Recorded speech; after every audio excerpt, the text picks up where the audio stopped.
शुरू करने जा रहे हैं।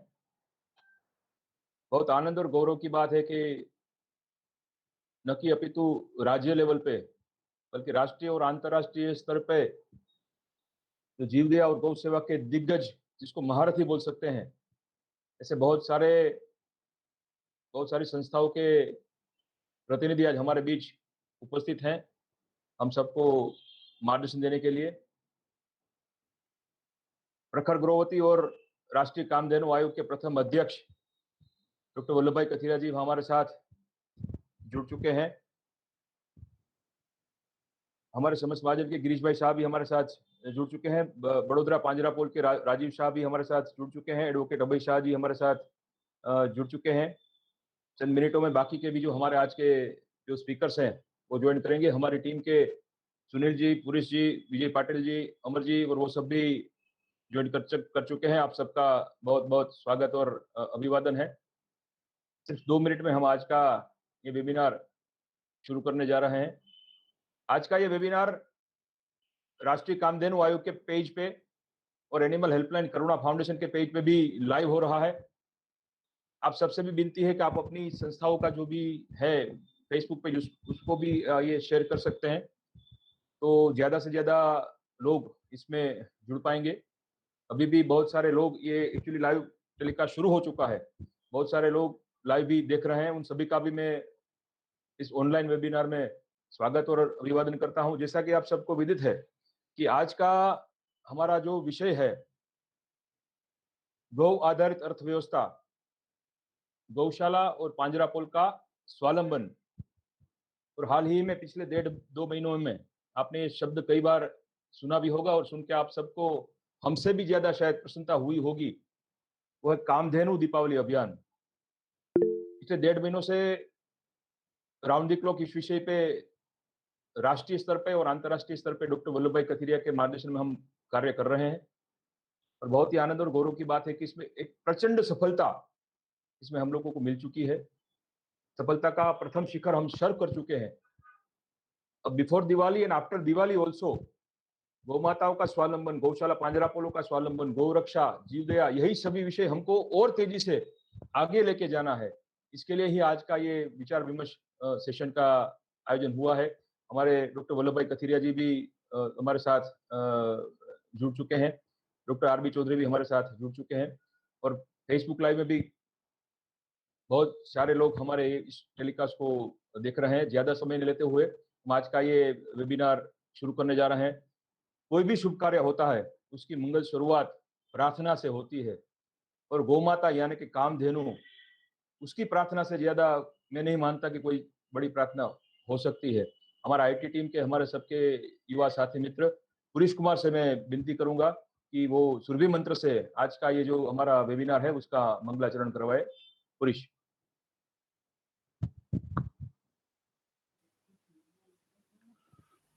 ओम श्री सुरभ्यै नमः। सर्व काम दुधे देवी सर्वतीर्थीभिषेचिनी पावने सुरभि श्रेष्ठे देवी तुभ्यं नमोस्तुते। लक्ष्मीर्या लोकपालानां धेनुरूपेण संस्थिता घृतं वहति यज्ञार्थ मम पापम व्यपोहतु। ओम श्री सुरभ्यै नमः। पुरीश जी, आपसे विनती है कि आप 5 मिनट अपने पूरे अभियान के बारे में भी बताइए। बहुत बहुत धन्यवाद मित्तल भाई। आज का विषय, इस पे बहुत सारे यहाँ पे, थोड़ी आपकी आवाज ज्यादा करने की कृपा करें। सर अभी आवाज सही आ रही है? आवाज सही आ रही है सर? हेलो। हाँ पुलिस अच्छी आ रही है, कंटिन्यू। ठीक। आप आज के इस वेबिनार में उपस्थित सभी गणमान्य सदस्यों को मेरी ओर से बहुत बहुत नमस्कार। आप सबके मार्गदर्शन में हम लोग आगे बढ़ रहे हैं। राष्ट्रीय कामधेनु आयोग ने कामधेनु दीपावली अभियान जो आरंभ किया है, ये बेसिकली जो सड़कों पे बेसहारा घूमती हुई गायें होती थी, उनको रोकने का, उनको वहां से सड़कों से उठा के घरों तक पहुंचाने का, हो सकता है पहले गौशाला या पिंजरा पोल, लेकिन आखिर में अपने घरों तक पहुंचाने की एक कोशिश लॉन्ग टर्म के लिए हमने मिशन लिया है, जिसका हमको लगता है कि अगर इसी दिशा में आगे बढ़ते रहे तो 1 साल के अंदर इसका अच्छा परिणाम दिखाई पड़ने लग जाएगा। हमारी कोशिश ये है कि गाय का जो गोबर है उसको कैसे अर्थतंत्र के साथ जोड़ा जाए, और इसके लिए बहुत बड़ी जरूरत यह थी कि पूरे भारत में इसके लिए एक अच्छा मार्केट क्रिएट हो। ये कामधेनु दीपावली अभियान, जहां पे 11 करोड़ परिवार गाय के गोबर से बने दीपक जलाएंगे, ये एक साथ इतनी बड़े मतलब 11 करोड़ परिवार में तो कम से कम स्वीकार्यता बना देगा गाय के गोबर से बनी हुई चीजों के उपयोग करने की। और ये इतना बड़ा मार्केट है कि इसके बाद गाय का गोबर लोग हर हाल में खोजा करेंगे कि ये कहीं से वेस्ट ना हो। और बात सिर्फ दीपावली की नहीं है, दीपावली तो एक निमित्त है। हमें तो ये सुनिश्चित करना है कि आज के बाद भारत में किसी भी त्योहार पे अगर कोई भी दीपक जलता है तो वो गोमय से निर्मित दीपक ही हो। और इसके लिए सभी शंकराचार्यों से, बड़े बड़े मठ मंदिर के जो प्रधान हैं, जो आचार्य हैं, हम उनके संपर्क में हैं कि आज के बाद कभी भी कोई भी त्योहार हो, किसी भी मंदिर में, किसी भी मठ में हो, उसमें सिर्फ और सिर्फ गोमय के दीपक ही अब जला करें। उत्तर प्रदेश में तो खैर इस बार दीपावली पे भगवान श्री राम जी के सरयू के तट पे भी कुछ लाख दीपक जलाने की बात है। 6 लाख दीपक की अब बातें होने लग गई हैं वहां पे। अपने ही पिछले साल के गिनीज बुक ऑफ रिकॉर्ड को तोड़ने की कोशिश हो रही है यहाँ पे। और इस बार अच्छी बात यह है कि वो सब गोमय से बने हुए दीपक हों। वैसे ही काशी में, वैसे ही लखनऊ में, तमाम जगहों पे ऐसी कोशिशें शुरू हो गई हैं। और जब ये कोशिश पूरे भारत में फैल जाएगी तो फिर गाय के गोबर की महत्ता और उसकी स्वीकार्यता सब जगह स्थापित हो जाएगी। तो राष्ट्रीय कामधेनु आयोग इस दिशा में पहला कदम है, डॉक्टर वल्लभ भाई कथिरिया जी के निर्देशन में चल रहा है। और इसमें पूरे भारत के सभी राज्य के लोगों को साथ जोड़ा गया। जो भी गाय से जुड़ा अच्छा काम कर रही थी संस्थाएं, हम लोगों ने राज्यवार मीटिंग ली और उन सभी संस्थाओं के प्रमुखों को बुलाया। हमने कोशिश की कि सभी गौशालाओं से जुड़े कनेक्टेड लोग वहां पे आए। राष्ट्रीय कामधेनु आयोग ने उन्हें ट्रेनिंग प्रोवाइड करवाई। राष्ट्रीय कामधेनु आयोग ने उनके लिए सांचों की व्यवस्था, या जिसको जिस भी चीज की आवश्यकता होती थी हम लोगों को मिला देते थे, जिसके माध्यम से इस बार कश्मीर में भी गोमय के दीपक बन रहे हैं, केरल में भी गोमय के दीपक बन रहे हैं, गुजरात में भी बन रहे हैं, अरुणाचल प्रदेश में भी बन रहे हैं। भारत के हर हिस्से में गोमय से बने हुए दीपक और मूर्तियां बन रही हैं। ये प्रथम बार एक संगठनात्मक रूप से पूरे भारत में ये अभियान चल रहा है। और ये चूंकि पहली बार है, कुछ कमियां, कुछ ऐसी बातें भी जरूर होती रहती है, कुछ सीखने को भी मिलता रहता है, लेकिन इसने एक गति पकड़ ली, एक दिशा पकड़ ली है। और मुझे उम्मीद है कि अब तो अगले साल आते आते हमें कुछ भी नहीं करना होगा, लोगों को स्वयं ही अवसर दिख चुका होगा और बहुत ही और अपने आप अब इस दिशा में चीजें होनी आरंभ हो जाएंगी। तो ये मैं बहुत ज्यादा समय नहीं लूंगा, बस इतना ही बताऊंगा कि एक अच्छे स्तर पे, अच्छे तरीके से इस बार एक कोशिश शुरू हुई है, जिसको हम आरंभिक दिनों की या नींव का पत्थर कह सकते हैं। और इस कोशिश के बाद 11 करोड़ के आसपास पहुंचने की पूरी तरह से कोशिश हो रही है। देखते हैं हम कंप्लीट कर पाते हैं या नहीं। अभी बस दिक्कत मुझे जमीन पे ये दिखाई दे रही है कि डिमांड कुछ ज्यादा आ रही है। मतलब शायद हम 11 करोड़ से ज्यादा परिवार भी डिमांड करने वाले हैं, उतनी हम सप्लाई से इंश्योर कर पाएंगे कि नहीं, ये भी देखना है। लेकिन ये कहीं ना कहीं से अच्छी बात है। ये अच्छी बात इस तरह से कि जब लोगों को डिमांड दिखाई देगी तो अगली बार तो लोग शुरू से ही तैयार रहेंगे। और इसलिए ये एक बहुत ही प्रचंड सफलता अभी तक मिलती हुई दिख रही है। आप सबसे अनुरोध है मेरा कि आप लोग भी, आप जिस भी क्षेत्र में हैं, अपने अपने जिले में जो भी आपके यहाँ डीएम हैं, जो भी आपके यहाँ सेलिब्रिटीज हैं, आप उनसे मिलें, उन्हें ये दीपक दें और उनसे रिक्वेस्ट करें कि वो इस अभियान के समर्थन में कुछ अपील जारी करें। ये सभी सेलिब्रिटीज, हो सके तो आप उनका एक 30 सेकंड का वीडियो रिकॉर्ड कर लें और उस अपील को आप राष्ट्रीय कामधेनु आयोग को भी दें। हम अपने सोशल मीडिया पे डालेंगे और उन सेलिब्रिटीज से भी कहिए कि वो भी अपने ट्विटर पे, फेसबुक पे डालें। यानी कि मैन्युफैक्चरिंग पार्ट तो पूरे भारत में स्टार्ट हो चुका है, मार्केटिंग पार्ट में राष्ट्रीय कामधेनु आयोग को आप सभी के सहयोग की जरूरत है। बहुत बहुत धन्यवाद।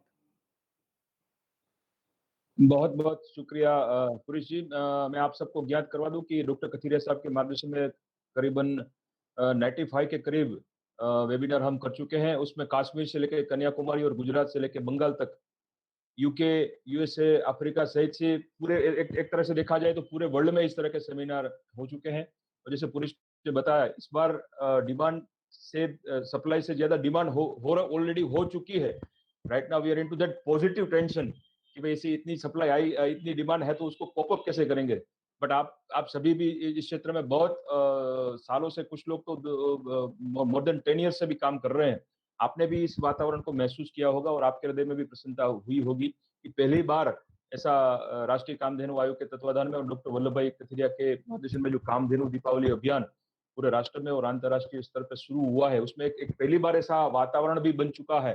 और इस बार की दीपावली कामधेनु दीपावली बनाएगी और पूरे विश्व में भारत को फिर से राष्ट्र गुरु बनाने की दिशा में, आत्मनिर्भर बनाने की दिशा में, और मोदी जी का जो स्वप्न है वोकल फॉर लोकल तरीका, जो भी जितने भी अपने आयाम है, इस तरह की कोरोना जैसी बहुत सारी महामारियों को हटाने में भी कामधेनु गोमाता हम का आशीर्वाद हमको मिलेगा और हम उस दिशा में प्रयत्न कर पाएंगे। हमारे बीच वर्धमान परिवार के अतुल शाह भी जुड़ चुके हैं। वो कोई परिचय के मोहताज नहीं है। सिर्फ भारत में नहीं परंतु पूरे विश्व में एक जैन श्रेष्ठी की ओर से की ओर उनकी बहुत बड़ी उनकी प्रख्याति है। और बहुत अच्छा गाते भी हैं, अच्छा लिखते भी हैं और वर्सेटाइल पर्सनालिटी है। जीवदया का क्षेत्र हो या गौ सेवा का क्षेत्र हो, बहुत सारे क्षेत्रों में उन्होंने महारत प्राप्त की है। व्यवसाय से चार्टर्ड अकाउंटेंट है। उनका हम मार्गदर्शन लेंगे, बट वातावरण को थोड़ा गौमय, क्योंकि आज आज पूरे राष्ट्र के गौ श्रेष्ठी जो इस क्षेत्र के महारथी बोल सकते हैं जिसको, ऐसे हमारे बीच में है। तो पूरे पूरे ये वातावरण को गोमय बनाने के लिए मैं उनसे विनती करूंगा कि 2 मिनट, क्योंकि वो बहुत अच्छे गायक भी हैं, 2 मिनट कुछ हमको गोमाता रिलेटेड जीवदया विषय कुछ सुनाए अपने बुलंद स्वर में। अतुल भाई।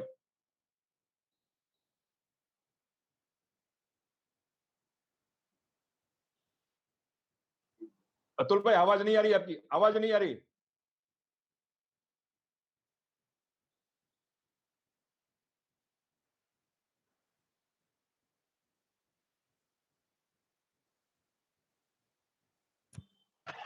प्रणाम मित्तल भाई, धन्यवाद।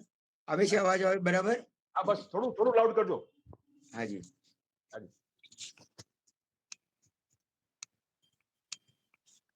શ્રી વલ્લભભાઈ કથિરિયા અને સર્વે મહાનુભાવોને ખાસ હૃદયથી સાદર પ્રણામ કરું છું। છેલ્લા ઘણા વર્ષોથી વલ્લભભાઈએ તો એક યજ્ઞ માંડ્યો છે। મિત્તલભાઈ, ખરેખર હું ઘણા વર્ષોથી એમને જોઈ રહ્યો છું કે જીવદયા ક્ષેત્રે ગૌ માતાને બચાવવા માટે એમણે જે ભેખ લીધો છે અને આ ખાલી ગૌમય દીવા નહીં, એક આ દીવાની પાછળ એક મસાલ એમણે જલાવેલી છે, એમ કહું તો ચાલે। આવો એક સુંદર મજાના પદથી આજની આ મંગલ ક્ષણોને વધાવીએ। સિતારા સહુ આજ જળહળતવાના, જીવદયાના ક્ષેત્રની પતાકા થઈ છે। બિછાવી છે સરગમ સાતે સુરોએ, જીવદયાના ક્ષેત્રની પતાકા થઈ છે। જીવદયાના ક્ષેત્રની પતાકા થઈ છે। મંગલ કરીને આગળના વક્તાઓને ચોક્કસ આપણે ન્યાય આપીને પછી આગળ જ્યારે પણ મારે કંઈ કહેવાનું છે તો હું ચોક્કસ મારી વાત रजू करीश। प्रणाम साहब। बहुत बहुत धन्यवाद अतुल कुमार जी। आज के जो जितने भी हमारे इस वेबिनार में जितने भी वक्ता हैं, सभी का एक एक वेबिनार हमको रखना चाहिए। ऐसी उनकी खासियत भी है, ऐसा उनका कौशल्य है और ऐसा उनका प्रदान और ऐसा उनका ज्ञान है।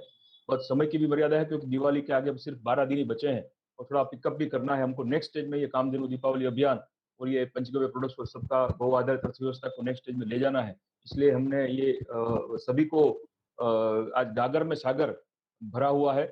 तो हमारे बीच हमारे सबके मार्गदर्शक और जिन्होंने वो एक राजनीतिक तो है बट एक कॉमन मैन भी है।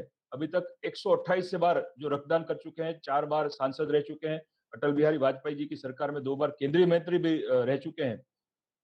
उससे भी बड़ी ज्यादा उनकी मैं पहचान दूं तो वो खुद एक प्रखर गोव्रती है। और जब नरेंद्र भाई मोदी जी ने राष्ट्रीय कामधेनु आयोग की स्थापना की तो प्रथम अध्यक्ष के रूप में उनका चयन हुआ है। ऐसे डॉक्टर वल्लभ भाई कथीरिया हमारे बीच मौजूद है। मैं उनसे विनती करूंगा कि अपना मार्गदर्शन सबको देवे। डॉक्टर वल्लभ भाई कथीरिया। वंदे गो मातरम। ओम सूर्यभ्य नमः। सबको मेरा जय जिनेन्द्र, जय महावीर, प्रणाम। सर आपकी आवाज कम आ रही है। हाँ, अब ठीक आ रही है। हाँ हाँ जी। वंदे गो मातरम। आज के इस वेबिनार में हमारे बीच उपस्थित सभी महानुभाव और सुनने वाले सभी गौ सेवाव्रती भाई और बहनों, बहुत बड़ी प्रसन्नता है कि अभी जैसे बताया गया हमारा कामधेनु दीपावली एक अभियान अच्छी तरह से पूरे देश में एक मुहिम की तरह चल रहा है।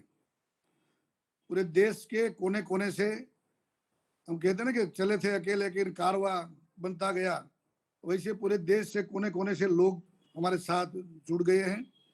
और इस अभियान के माध्यम से हमारा जो मेन मकसद है, जो उद्देश्य है, गौ रक्षा का, गौ सेवा का और गौ पालन का, और उसके आधार पर हमारी गौ माता की पुनः प्रतिष्ठा कैसे स्थापित हो, इसके बारे में काफी मात्रा में हम आगे बढ़ चुके हैं।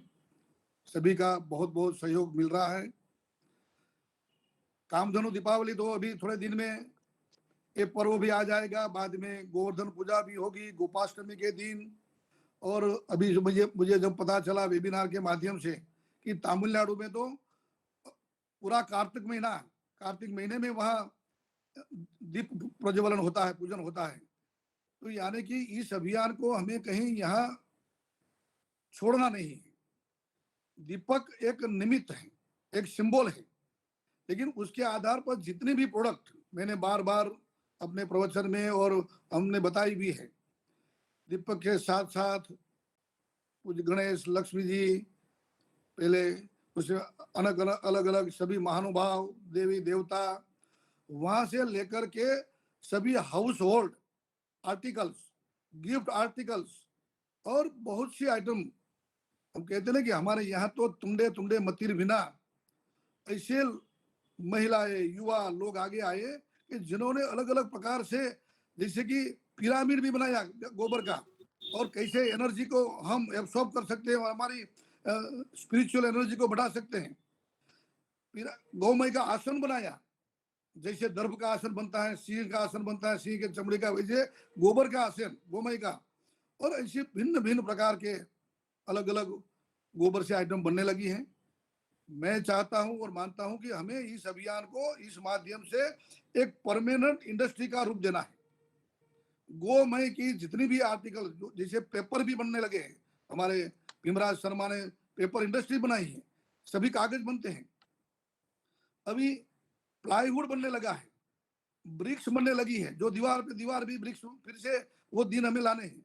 तो यानी कि रूटीन में हमारा ये गोमय वाला अभियान एक सामाजिक कस्टम, एक रीति रिवाज, एक हमारी हैबिट के रूप में, हमारे व्यवहार में एक, जैसे हम एक ट्रेडिशन के रूप में सभी फिर से उपयोग में करने लगे, ये वातावरण हमें बनाना है। इसलिए आज के वेबिनार के माध्यम से यहाँ बड़े बड़े महानुभाव हैं, स्टारवार्ड है, मैं समझता हूँ जीव दया के साथ अहिंसा, करुणा से भरे हुए लोग हैं। उनके साथ साथ वेल टू डू एजुकेटेड एक पूरा वर्ग है, और सबसे ज्यादा एक धनिक, एक श्रेष्ठी वर्ग भी है कि जो इस विषय को समझ के और एक मेंटर के रूप में, एक एम्बेसडर के रूप में, या तो एक अपने अभियान के रूप में कैसे हम इस विषय को और आगे ले जा सके, ताकि हमारी जो कल्पना है अहिंसा की भावना की, एक भी जीव की हिंसा न हो। गौ माता उनका प्रतीक है, गौ हिंसा न हो वो तो हम सब कहते हैं, लेकिन बाद में जीव मात्र का, हमारी तो विभावना ही है, जीव मात्र में हम ईश्वर का अंश देखते हैं, आत्मा ही परमात्मा है। तो ऐसे बैक टू नेचर, ये कोरोना ने हमें अच्छा सबक भी सिखाया है। तो how to live in harmony with all creatures of the universe, इनके साथ जीने के लिए कैसे हम आगे बढ़ सके, इसके बारे में मैं 2-4 पॉइंट मेरे अपने विषय में रखूंगा। यहाँ जितने भी लोग हैं, जियो के भी होंगे, जीतो के भी होंगे, अपने जैना के भी होंगे। यूएसए में मैं भी गया हूँ, वहां से लेकर के अपना जो जैन एजुकेशनल फेडरेशन है, वहां से लेकर के बड़ी बड़ी गौशाला है। मुझे याद है 2015 में हम और गिरीश भाई, अतुल भाई भी, आप भी थे वहाँ, पूज्य भाई श्री रमेश भाई ओझा के सानिध्य में एक बड़ा वेब सेमिनार हुआ था। 1500 से ज्यादा जैन श्रेष्ठी आए थे। उस समय से हमने लगातार जो एक बात रखी है कि अभी हमें हमारा माइंड सेट जीवदया के बारे में, पांजरापुर के बारे में, गौशाला रन करने के बारे में चेंज करना है। अभी आउट ऑफ बॉक्स थिंकिंग करना पड़ेगा, थोड़ा सा हटके हमें कैसे इस काम को आगे बढ़ाना है। अभी बाद में तो नोटबंदी भी आ गई, ये जीएसटी भी आ गया, काफी कोरोना आ गया, इनके कारण जो डोनेशन आने की जो क्षमता थी वो भी कम हो गई। गौशालाएं पिंजरापुर को दिक्कत में आई हैं। ऐसे समय में ये स्वावलंबन का एक दीपक का प्रतीक कैसे बाकी अन्य चीजों में भी, और ज्यादातर गौशाला को पिंजरापुर की बात करूंगा तो अभी दूध की बात मैं नहीं करूंगा, लेकिन गौमूत्र और गोबर से भी कैसे हम अपनी ये गौशाला को परमानेंट रूप में स्वावलंबी बना सके। अब हमारे आदरणीय प्रधानमंत्री जी का जो अभियान है आत्मनिर्भर भारत का और स्वदेशी मूवमेंट का, कि हम चाइना से या तो विदेश से क्यों लाए, हमारे देश में बनी हुई प्रोडक्ट को हम कैसे क्यों ना यूज करें, ये सबको ध्यान में रखते हुए कैसे गोबर और गौमूत्र का उपयोग करके हमारे अनेक महिलाओं को रोजगारी मिलेगी, महिला सेल्फ एम्प्लॉयड होगी। बहुत से, मुझे तो हम आज और मैं भी हम देखते तो कितनी महिला का रोज वीडियो आ रहा है। एक महिला का आज वीडियो था, साउथ की थी, उन्होंने गौशाला में खड़ी खड़ी वो वीडियो मुझे बता हमें दिखा रही थी कि एक केवल राखी से, केवल राखी के समय उन्होंने गोबर से राखी बनाई और सी टोल्ड के मैंने एक राखी से 1 किलो गोबर से 2000 रुपये कमाए। Think think think 2000 rupees per 1 kilogram गोबर, गोमय, काउ डंग। ये सिचुएशन हम लाना चाहते हैं। ये जो राखी से कमा सकते हैं तो टेबल पीस से भी बना कर सकते हैं और गिफ्ट आइटम भी बना सकते हैं, और उनके आधार पर न केवल हमारी गौशालाएं सशक्त होगी, न केवल हमारे गोपालक सशक्त होंगे, लेकिन हमारी एक भी गौ माता रास्ते पे में नहीं रहेगी। लोगों को जब पता चलेगा कि ये गौ माता मुझे पोषण क्षम केवल नहीं लेकिन मुझे अर्निंग भी दे सकती है, मेरी जीवादोरी भी चला सकती है, गाय रखने लगेगा और गोमूत्र गोबर से इनकम शुरू हो जाएगी। रोल अदा करना कैसे, एक तो ऐसी जहां जहां गौशालाएं है, पिंजरापुर है या तो ऐसी संस्था है, उनको हम यदि डोनेशन के रूप में भी मदद करते हैं तो हमें कहना पड़ेगा कि ये डोनेशन थोड़ा शर्ती, थोड़ा कमिटमेंट वाला, कि इनसे आप इनकम जनरेट कैसे करोगे। ऐसे ही, या तो मैं कहता हूँ ऐसे ही हम उनको साधन, ऐसे इंस्ट्रूमेंट दे, ऐसे इक्विपमेंट दे, ताकि उनको वो कंपल्सरी उनको इनकम जनरेशन करने के लिए ही उनसे उपयोग आ पाए। ऐसे बहुत से मशीन है, ड्रायर है, मोल्ड है, अलग अलग गौमूत्र की मशीन, बाद में तो बहुत से ये बायो फर्टिलाइजर, बायो पेस्टिसाइड, पूरी फार्मास्यूटिकल इंडस्ट्री। तो हम डोनेशन दे तो भी ऐसा, इससे भी आगे मैं कहूंगा कि डोनेशन के बजाय आप you can invest in such type of गौशाला वेयर 5,000, 10,000 और 1,000 काउज आर देयर। उनका गोमूत्र और गोबर का सही उपयोग होकर के एक परमानेंट इंडस्ट्री के रूप में आने वाले दिनों में गौ माता का महत्व, आज हमारे पूज्य महासती जी देव रक्षिता जी का भी प्रवचन था, वो पीएचडी किया है गांव में, गाय में। उन्होंने कहा कि आने वाले दिनों में गाय माता ही हमारा, गाय माता के शरण में ही हमें जाना पड़ेगा यदि हमें विश्व को जिंदा रखना है। कोरोना जैसी बीमारी, अभी पेपर में आया था कि कोरोना कोई नॉट द लास्ट वन, ऐसे अनेक वायरस आएंगे, अनेक बैक्टीरिया, अनेक बीमारियां। ऐसे समय में गौ माता ही हमारे रक्षक बनने वाले हैं पंचगव्य से। इसको ध्यान में रखते हुए हम आइए, हम थोड़ा हमारा आउट ऑफ बॉक्स थिंकिंग करें, हमारी ब्रिलियंसी का, हमारी वेल्थ का, हमारी इंटेलिजेंसी का उपयोग करके कैसे हम, कहते हैं ना, नरेंद्र भाई बार बार कहते हैं, थिंक डिफरेंटली, एक्ट डिफरेंटली। आजकल जो एक कहते हैं कि इनकन्वीनियंट ट्रूथ है कि भाई दिक्कत है, तो इनको कन्वीनियंट एक्शन में कैसे परिवर्तित किया जाए, इसके बारे में हमें सोचना और उसके आधार पर हमारी कार्य करना, ये आज आप जो भी दिग्गज हमारे सुन रहे हैं उनका हमारा सबका दायित्व है। कैसे हम कहाँ हमारा रोल हो सकता है ऐसी गौशाला को सशक्त बनाना। या तो मैं कहता हूं कि मुंबई जैसे शहरों में, अहमदाबाद जैसे मॉल क्यों ना बने, ऑर्गेनिक मॉल, गौ प्रोडक्ट के मॉल, गौ प्रोडक्ट के डिस्प्ले सेंटर, उनकी इंडस्ट्रीज।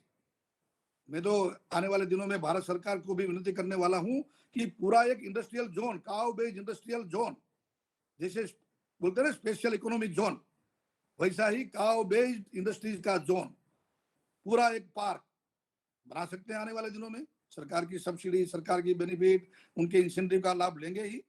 ऐसा करके हम सही में, उद्देश्य तो हमारा वही है, अहिंसा का, जीव दया का, रक्षा का, गौ रक्षा का, गौ पालन का, और उनके आधार पर पूरे देश को एक समृद्ध बनाना, स्वस्थ बनाना, हमारी धरती माता को फिर से अच्छी तरह से पल्लवित करना। आज पेस्टिसाइड, इंसेक्टिसाइड, केमिकल्स के कारण हम जो बीमार हो रहे हैं, उनमें से कैसे स्वस्थ भारत का निर्माण, ये सब बिंदु हमारे ऑटोमेटिकली सोल्व हो जाता है। पूरा एक विशेष साइकिल जो चल रहा है उनका कट होकर के एक पॉजिटिव साइकिल चलाना, और उनके आधार पर एक स्वस्थ विश्व, एक कल्याणकारी विश्व की रचना, ये हमारा गोल है। उसमें हम कैसे मदद कर सकते हैं, इसके बारे में एक तो ये प्रोडक्ट, गौमय से बनी हुई सभी प्रोडक्ट आगे बढ़े, वो एक परमानेंट बन जाए। इसके लिए हमें जहां जहां मदद कर सकते हैं, कोई डोनेशन के रूप में, इन्वेस्टमेंट के रूप में, कहीं मेंटर के रूप में, कहीं समझाना पड़ेगा। हमारे गिरीश भाई बार बार यहाँ अहमदाबाद आते हैं और मंत्रियों को पीछे पड़ जाते हैं, तो बोलते हैं कि भाई ये हमारे इसके लिए करो, ये हमें सर्विस, गवर्नमेंट की ग्रांट। ऐसा करके हमें vocal for local, vocal for गौ माता, हमें वोकल बनना पड़ेगा, बोलना पड़ेगा, कहीं ना कहीं हमारी बात को आगे रखना पड़ेगा। और इनको ध्यान पे रखते हुए इंटरनेशनल मार्केट तक, मार्केट का प्रॉब्लम न हो, इसलिए हम क्यों न कहें कि चलो हम खरीद लेंगे, हम गौ प्रोडक्ट को खरीदेंगे हमारे स्वास्थ्य के लिए, हमारे कल्याण के लिए, हमारे घर के लिए। आज दिवाली आई है, तो दिवाली में गिफ्ट क्यों हम गौ माता की इसी प्रोडक्ट का बहुत सी बनाई है लोगों ने, 5-5, 10-10 आइटम बनाई है।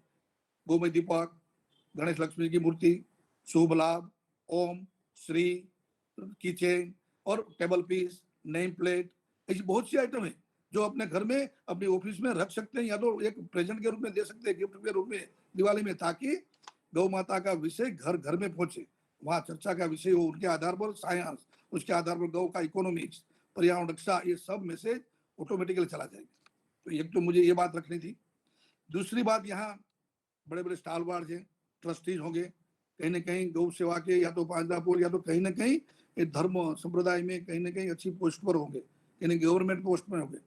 जहां जहां जो भी विषय, जैसे कि मैं कहूंगा कि मेरे Jain federation of educational institute है, मैं उनसे विनती करूंगा कि अपनी जितने इंस्टीट्यूट हैं वहां Kamdhenu chair, Kamdhenu study centre बने यूनिवर्सिटीज में, कॉलेजेस में, ताकि बच्चों को ये बात सतत उनके ध्यान में आए, उनको समझ में आए कि यस, गाय का विषय, गाय की महत्ता, गाय का काव का इंपॉर्टेंस मैं करने जा रहा हूँ ऑफिशियली भारत सरकार की ओर से। लेकिन ये विषय भी ऐसी एजुकेशनल इंस्टीट्यूट के साथ में रहे कि वहाँ वर्कशॉप होते रहे, सेमिनार होते रहे, वेबिनार, वहाँ एग्जीबिशन, वहाँ कहीं ना कहीं बच्चों के लिए एग्जाम, बच्चों के लिए ऐसे कॉम्पिटिशन, इलोक्यूशन कॉम्पिटिशन, यानी कि पूरा यूनिवर्सिटी का वातावरण गौमय बना रहे सतत सब पूरे साल में। इसके लिए हम कर सकते हैं।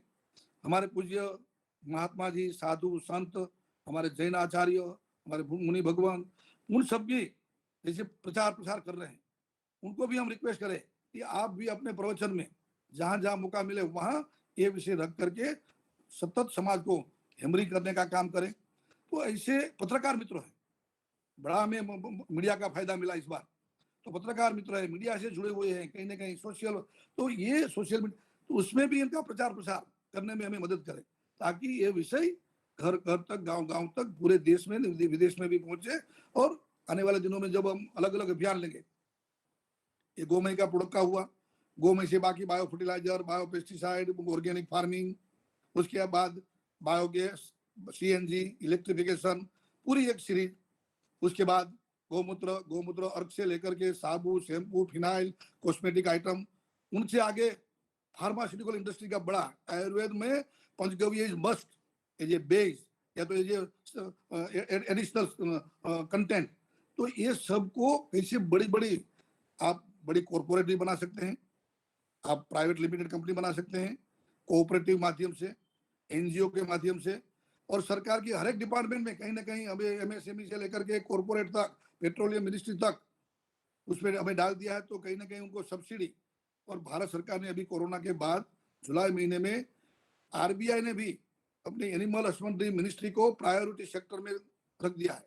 तो प्रायोरिटी सेक्टर में होने के नाते लोन, सब्सिडी, इंसेंटिव का लाभ ये सभी इंडस्ट्रीज को, मैं जो बोल रहा हूँ, एक एक मशीनरी की, इवन कितनी मशीनरी गौशाला के लिए, ये फार्मास्यूटिकल प्रोडक्ट के लिए, अलग अलग प्रोसेसिंग यूनिट के लिए बन सकती है, उनका भी हमें सोचना पड़ेगा।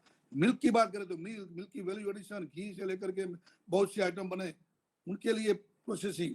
इवन आईटी वाले लड़के आ रहे हैं, तो आईटी का प्लेटफॉर्म, मार्केटिंग का, आईटी गाय का जो आजकल आधार कार्ड की बात चल रही है, उसमें भी आईटी का लोग अच्छी अच्छी एक इको फ्रेंडली इको टूरिज्म, गौशाला एक दर्शनीय रमणीय स्थान बने, और एक एजुकेशनल प्रशिक्षण का एक ट्रेनिंग का सेंटर बने। इसके लिए काउ टूरिज्म का कंसेप्ट, ये सब कंसेप्ट को लेकर के आप आइए आगे। उसमें कहीं ना कहीं आप, मैं कहूँगा बिजनेस के रूप में आने में कोई दिक्कत नहीं है। ये बिजनेस हमारा एक सात्विक होना चाहिए, ये बिजनेस हमारा नोबल होना चाहिए, नोबल प्रोफेशन, और उसमें कहीं एक्सप्लॉयटेशन नहीं करना है, न गौ माता का न समाज का, लेकिन एक सात्विक बिजनेस के साथ एक रियल में मैं कहूँगा कि इतना पुण्यशाली बिजनेस, नोबल प्रोफेशन। मैं डॉक्टर हूँ इसलिए जैसे कहता हूँ कि एक डॉक्टर और एक टीचर का बिजनेस नोबल प्रोफेशन है, तो गौ माता का भी इस इंडस्ट्रीज में लाने का एक नोबल प्रोफेशन का काम हम कर सकते हैं। तो ये सब बहुत सी विषय तो है, बाकी के अलग अलग लोग हमारे बोलेंगे, लेकिन मैंने इसीलिए विषय रखा कि पोस्ट दीपावली ये सभी अभियान को हमें आगे बढ़ाना है, और उसमें हमें सबको अपना अपना रोल निभाना है। मेक इन इंडिया कंसेप्ट को, अपने स्वावलंबन को, स्वावलंबी भारत को, एक समृद्ध भारत बनाने में माननीय प्रधानमंत्री जी का जो स्वप्न है उनका परिपूर्ण करने में हमें हाथ मिलाना है। हमें सबका साथ सबका विकास, ये वैसे बोलने का सूत्र नहीं है, जन भागीदारी, पीपल्स इन्वॉल्वमेंट, ये बहुत जरूरी है।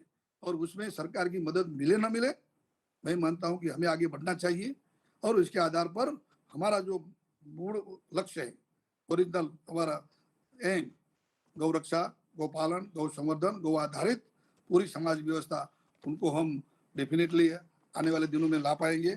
इस बात के साथ मैं मेरी बात खत्म करता हूँ, बाकी के लोगों के विचार सुनेंगे, और बाद में अपने मित्तल भाई जरा पॉइंट नोट भी करते जाइए, जो जो अच्छे अच्छे सजेशन आते हैं नोट करिए, उनके आधार पर कैसे आने वाले दिनों में हमारी कार्य योजना बने, क्योंकि इसमें हमें सब लोगों को साथ में लेना है, हर तबके के लोगों को, वो छोटे गांव का मजदूर हो, वहां से लेकर के बड़े बड़ा साइंटिस्ट, रिसर्च के बारे में भी, और वहां से लेकर के इंडस्ट्रियलिस्ट से लेकर के टीचर से लेकर के पत्रकार से लेकर के अपने पूज्य साधु संत महात्मा को भी सबको जोड़ना है, और इसके आधार पर हम आने वाले दिनों में कार्य योजना बनाएंगे। इसी बात के साथ मैं अपने मेरी बात पूरी करते हुए सबको साधुवाद धन्यवाद करते हुए, और दीपावली की अग्रिम हमारी शुभकामनाएं, नया साल भी गुजरात की तरह मैं कहते नया साल भी आता है, तो नए नूतन वर्ष की भी शुभकामना हो, और उसमें हम गौ सेवा वृत्ति ज्यादा बने। एक संकल्प करें कि इस साल पूरे आने वाले दीपावली के बाद हमारा जो कहे ना असत्य से सत्य की ओर, अंधकार से प्रकाश की ओर जाने का जो रास्ता है, उसमें हम कैसे आगे बढ़ सके गौ सेवा के साथ, इस दिशा में एक संकल्प करें। यही प्रार्थना के साथ मैं मेरी बात समाप्त करता हूँ। वंदे गो मातरम, भारत माता की जय, ओम सूर्यभ्यै नमः। बहुत बहुत धन्यवाद कथरिया साहब। आज सुबह ही हमको यशोवी जी महाराज साहब जो राजकोट जागनाथ देरासर में स्थित है, उनका आशीर्वाद प्राप्त करने का और उनका मार्गदर्शन लेने का सौभाग्य प्राप्त हुआ था। तभी भी महाराज साहब ने भी हमको यही आशीर्वाद दिया है कि गाय या कोई भी अबोल जीव अब दान के नहीं अपितु सम्मान के भूखे हैं, तो आप उस दिशा में कार्य कीजिए। जीव जो जितने भी हैं वो अपने दया के नहीं, अपने प्रेम के, अपने कर्तव्य पालन के भूखे हैं। जब नम्रमुनि महाराज साहब, राष्ट्र संत नम्रमुनि महाराज साहब के मार्गदर्शन में हमारा समस्त भाजन का जो वेबिनार हुआ था, तभी उन्होंने भी यही बात की थी जैसे कोई अपना बच्चा होता है या अपना छोटा भाई होता है, अगर उसको हम कुछ गिफ्ट देते हैं या खाना पीना देते हैं तो that is not our obligation, वो हमारा कर्तव्य है। आज हम उसका ध्यान रखेंगे, कल बड़ा होकर वो हमारा ध्यान रखेगा। ये सहजीवन का जो अस्तित्व, जो सिद्धांत युगों युगों से चल रहा है, उसके उसके दिशा में आप सब ये जीवदया और गौ सेवा क्षेत्र से मानदाता जी हैं, जैसे कथीरिया साहब ने भी उनके प्रवचन में बार बार जिक्र किया, स्टेलवर्ट लोग आज पूरे भारत के हमारे साथ है। हमारा भी एक सौभाग्य है, राष्ट्रीय कामधेनु आयोग के पेज पे और करुणा फाउंडेशन एनिमल हेल्पलाइन के फेसबुक पेज पे भी हजारों लोग हमारे साथ जुड़ चुके हैं और इस पूरे वेबिनार को बहुत ही उत्सुकता और तात्पर्य से सुन रहे हैं। उनका भी मैं फिर से स्वागत और अभिवादन करता हूँ। कथीरा साहब, आज ये कोई कम्युनिटी की बात मैं नहीं कर रहा हूँ, फिर भी जैन समाज के जो पूरे अंतर्राष्ट्रीय स्तर के जो दिग्गज लोग हैं, वो जब हमारे साथ में जुड़े हुए हैं, और अब सबको विदित है कि ये तो हर धर्म के लोग और हर कम्युनिटी के लोग जीवदया करते ही हैं, बल्कि तो जैन समाज की एक बहुत ही बड़ा प्रदान रहा है।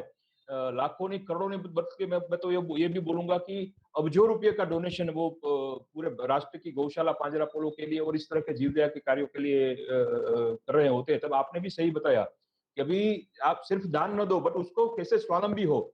जैसे आपने ये भी बताया कि भाई कोई भी पांजरा पोल को हम शेड बनाते हैं या कुछ कोई बहुत ही बड़ा योगदान देते हैं, तो उसके साथ ये भी उनके एक पॉजिटिव शर्त भी उसके साथ रखो कि आगामी दिनों में, आगामी सालों में आप स्वावलंबी हो पाए, उसके लिए आपको क्या क्या चाहिए, उसके लिए मैं आपको तन मन धन से सपोर्ट करता हूँ। उस दिशा में भी आपने बहुत अच्छा मार्गदर्शन दिया। अरे मित्तल भाई, हाँ जी, मुझे पता है, इसलिए मैं जैना का नाम इसीलिए दिया कि मैं हाँ जी, यूएसए में भी 3 बार जैना के एनुअल फंक्शन में गया हूं और वहां मैंने देखा है उनके जीवन की करुणा, जीवन में धर्मों के प्रति श्रद्धा, गौ माता के जीवदया, और उससे ज्यादा जो डोनेशन देते हैं वहां से, इसीलिए मैंने उनका भी नाम लिया। और बाकी जितो तो अभी बन गई है, तो जितो में तो ऐसे लोग हैं कि जो सदा ऑलवेज डोनेशन देते रहते हैं, और इन सबको मेरा प्रणाम है, वंदन है, और हमारी अपेक्षा भी है। धन्यवाद।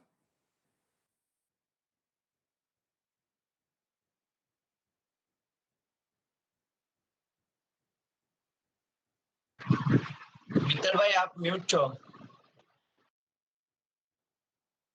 जैसे डॉक्टर कथीरा साहब ने बताया कि पूरे भारत के गौशाला पांजरा पोलो को आपकी धनवर्षता का लाभ तो मिल ही रहा है, बट अब आपसे ये भी अपेक्षा है कि आपका जो बुद्धि कौशल्य है, आपकी जो इंटेलेक्चुअल प्रॉपर्टी है, आपका जो बिजनेस सेंस है और आपका तन और मन, वो भी ज्यादा इस मुहिम में जो जुड़ जाए, तो पूरे राष्ट्र का गौ आधारित अर्थव्यवस्था का एक बहुत बड़ा वेग भी मिलेगा।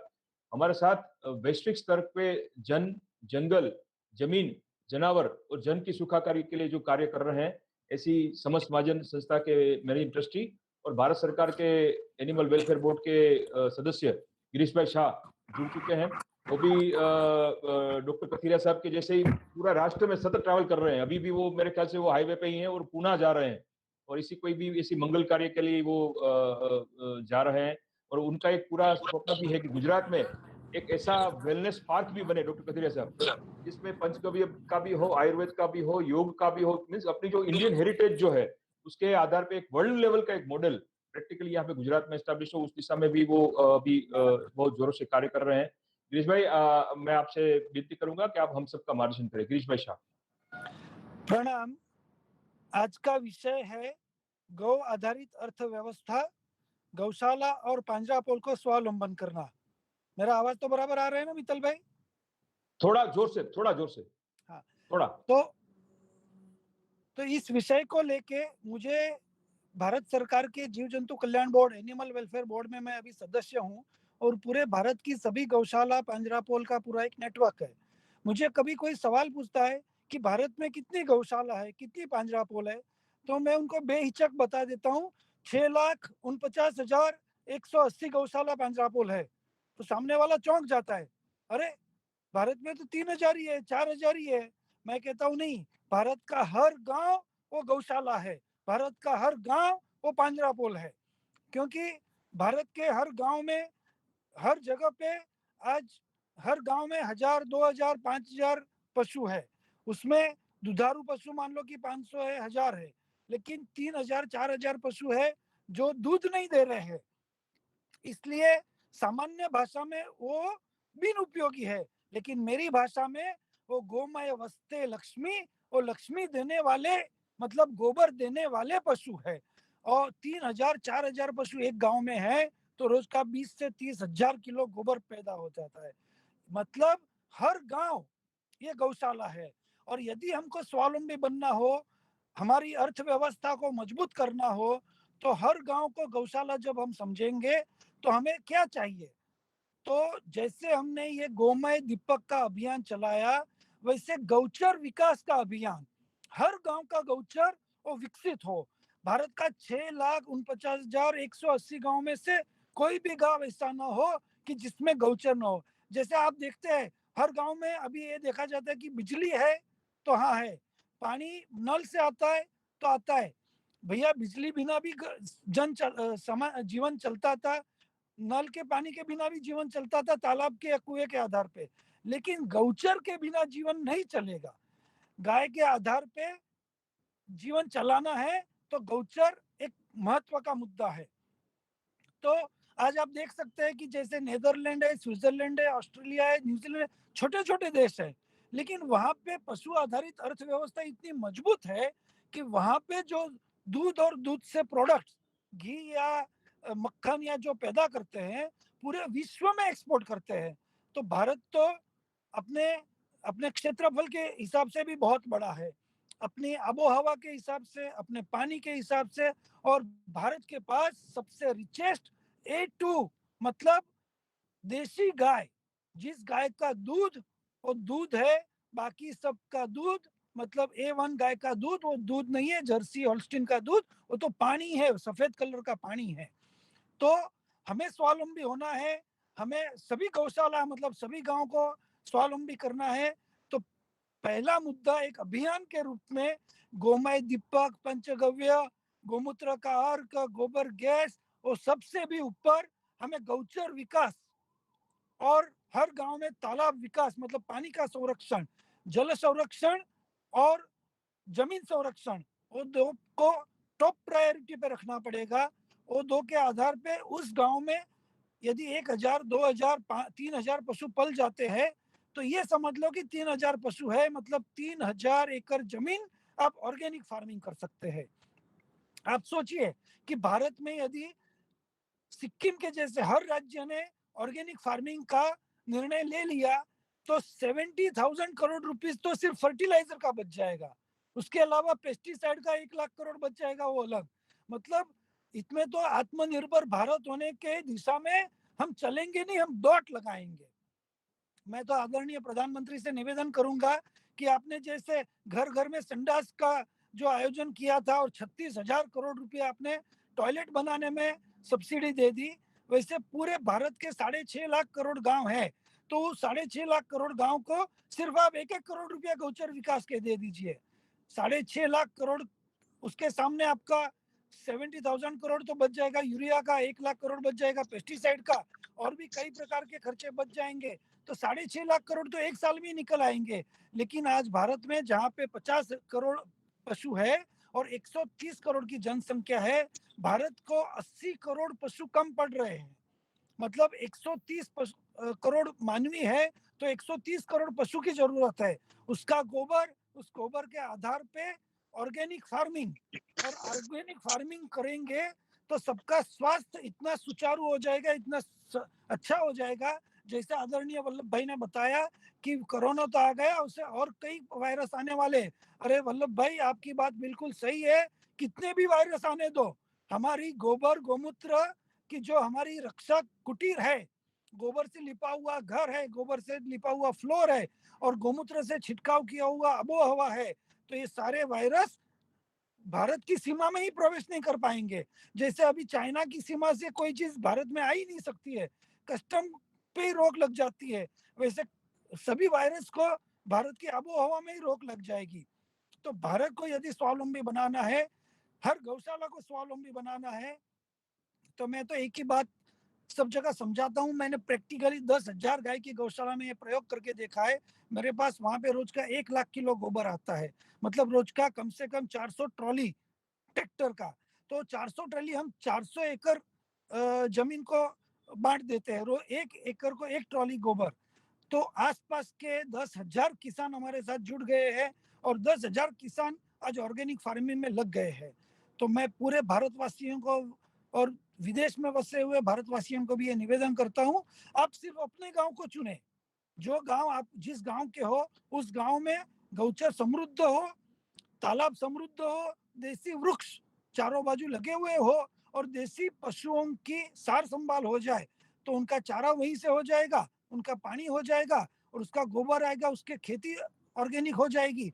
और फिर जब गोबर बचता है, हमारे यहाँ एक परंपरा थी, कोई गौचर में गाय चरने जा रही है और उसने गोबर यदि नीचे फेंक दिया, शरीर में से गोबर डाला, तो दूर से वो एक लड़की चिल्लाती है, ए बबली ओलो पोदड़ो मारो छे, जाके वहां लकड़ी डाल देती थी। मतलब गोबर की इतनी कीमत थी कि गाय जब गोबर देती है तो उसी समय उसकी मालिकी मेरी है या तेरी है वो नक्की हो जाती थी। मतलब गोबर को हम इतना कीमती गांव गांव में समझते थे। तो इस गोबर की महत्ता को पूरे भारत को समझना पड़ेगा और गोबर का प्रयोग, गोबर का उपयोग जीवन की हर चीज में, हम सुबह उठते हैं ब्रश करते हैं, क्यों कोलगेट यूज करते हैं, क्यों हमें विको वज्रदंती चाहिए? गोबर की रक्षा, राख या गोबर में से बनता हुआ जो दंत मंजन है उससे शुरू करें। गोमूत्र अर्घ से मुंह का कुल्ला करे तो मुंह साफ हो जाए, शरीर की शुद्धि करे।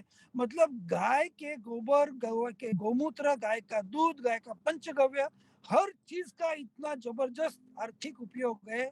भारत के 130 करोड़ प्रजा को इस माध्यम से मैं विनंती करना चाहता हूं कि यदि आप सही मायने में मांस की निकास बंद करना चाहते हो, तो हम सही मायने में सारे कत्ल खाने बंद करना चाहते हैं, तो हम सबको अपने अपने जीवन में गोबर और गोमूत्र से बनी हुई चीजों का उपयोग शुरू कर देना पड़ेगा।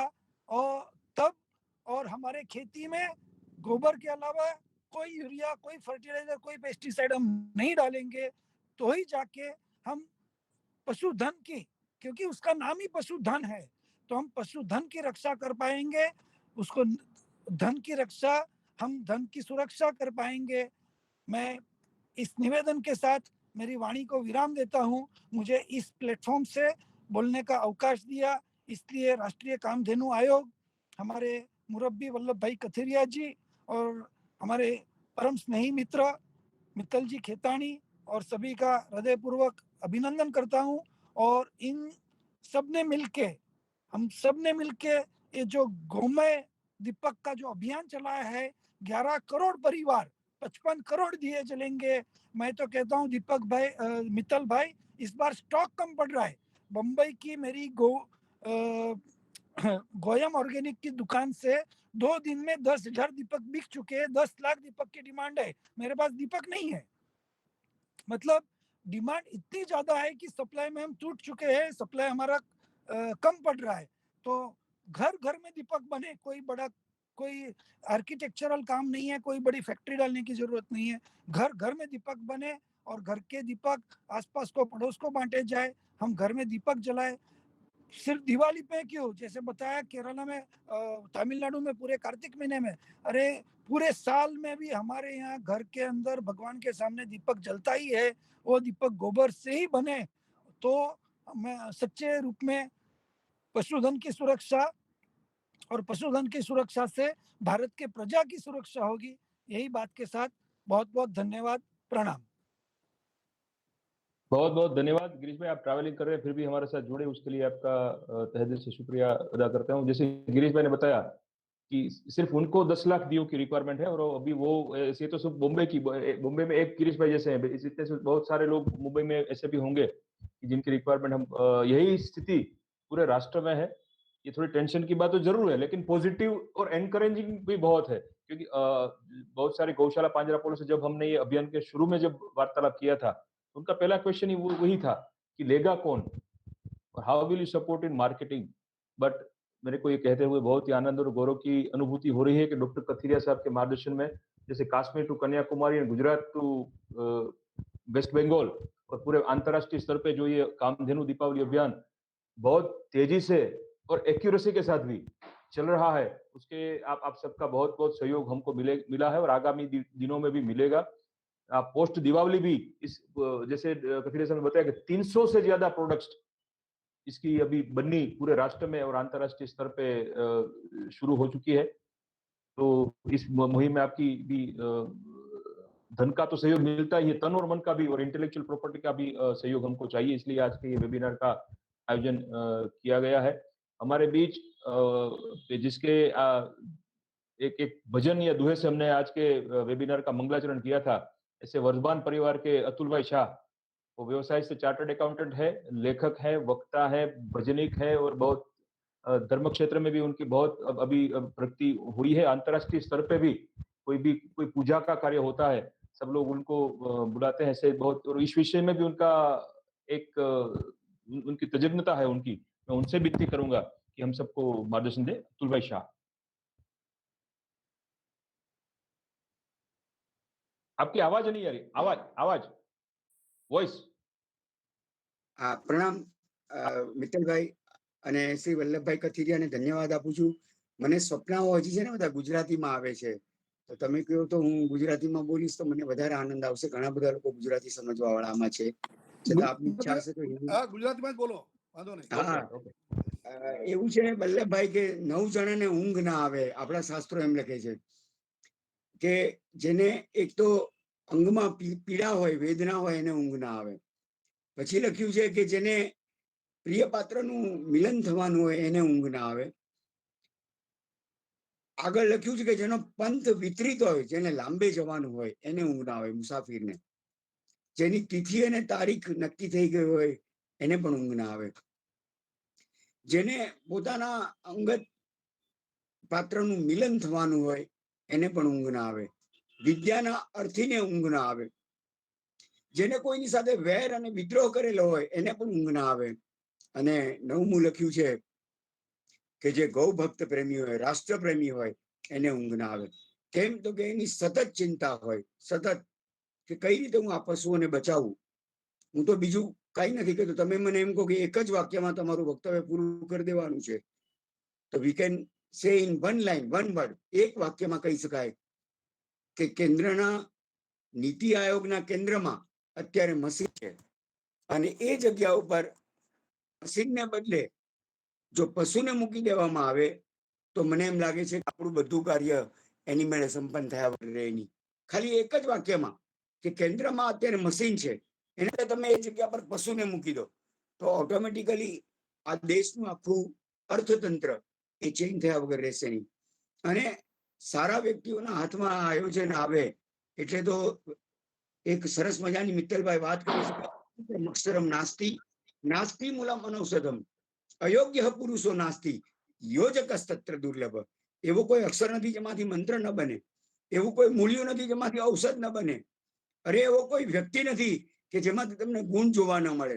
તો પછી તકલીફ શું છે તો કે યોજકસ્તત્ર દુર્લભ. આયોજન કરતા વલ્લભભાઈ કથિરા જેવા આયોજન કરતાની દુર્લભતા છે.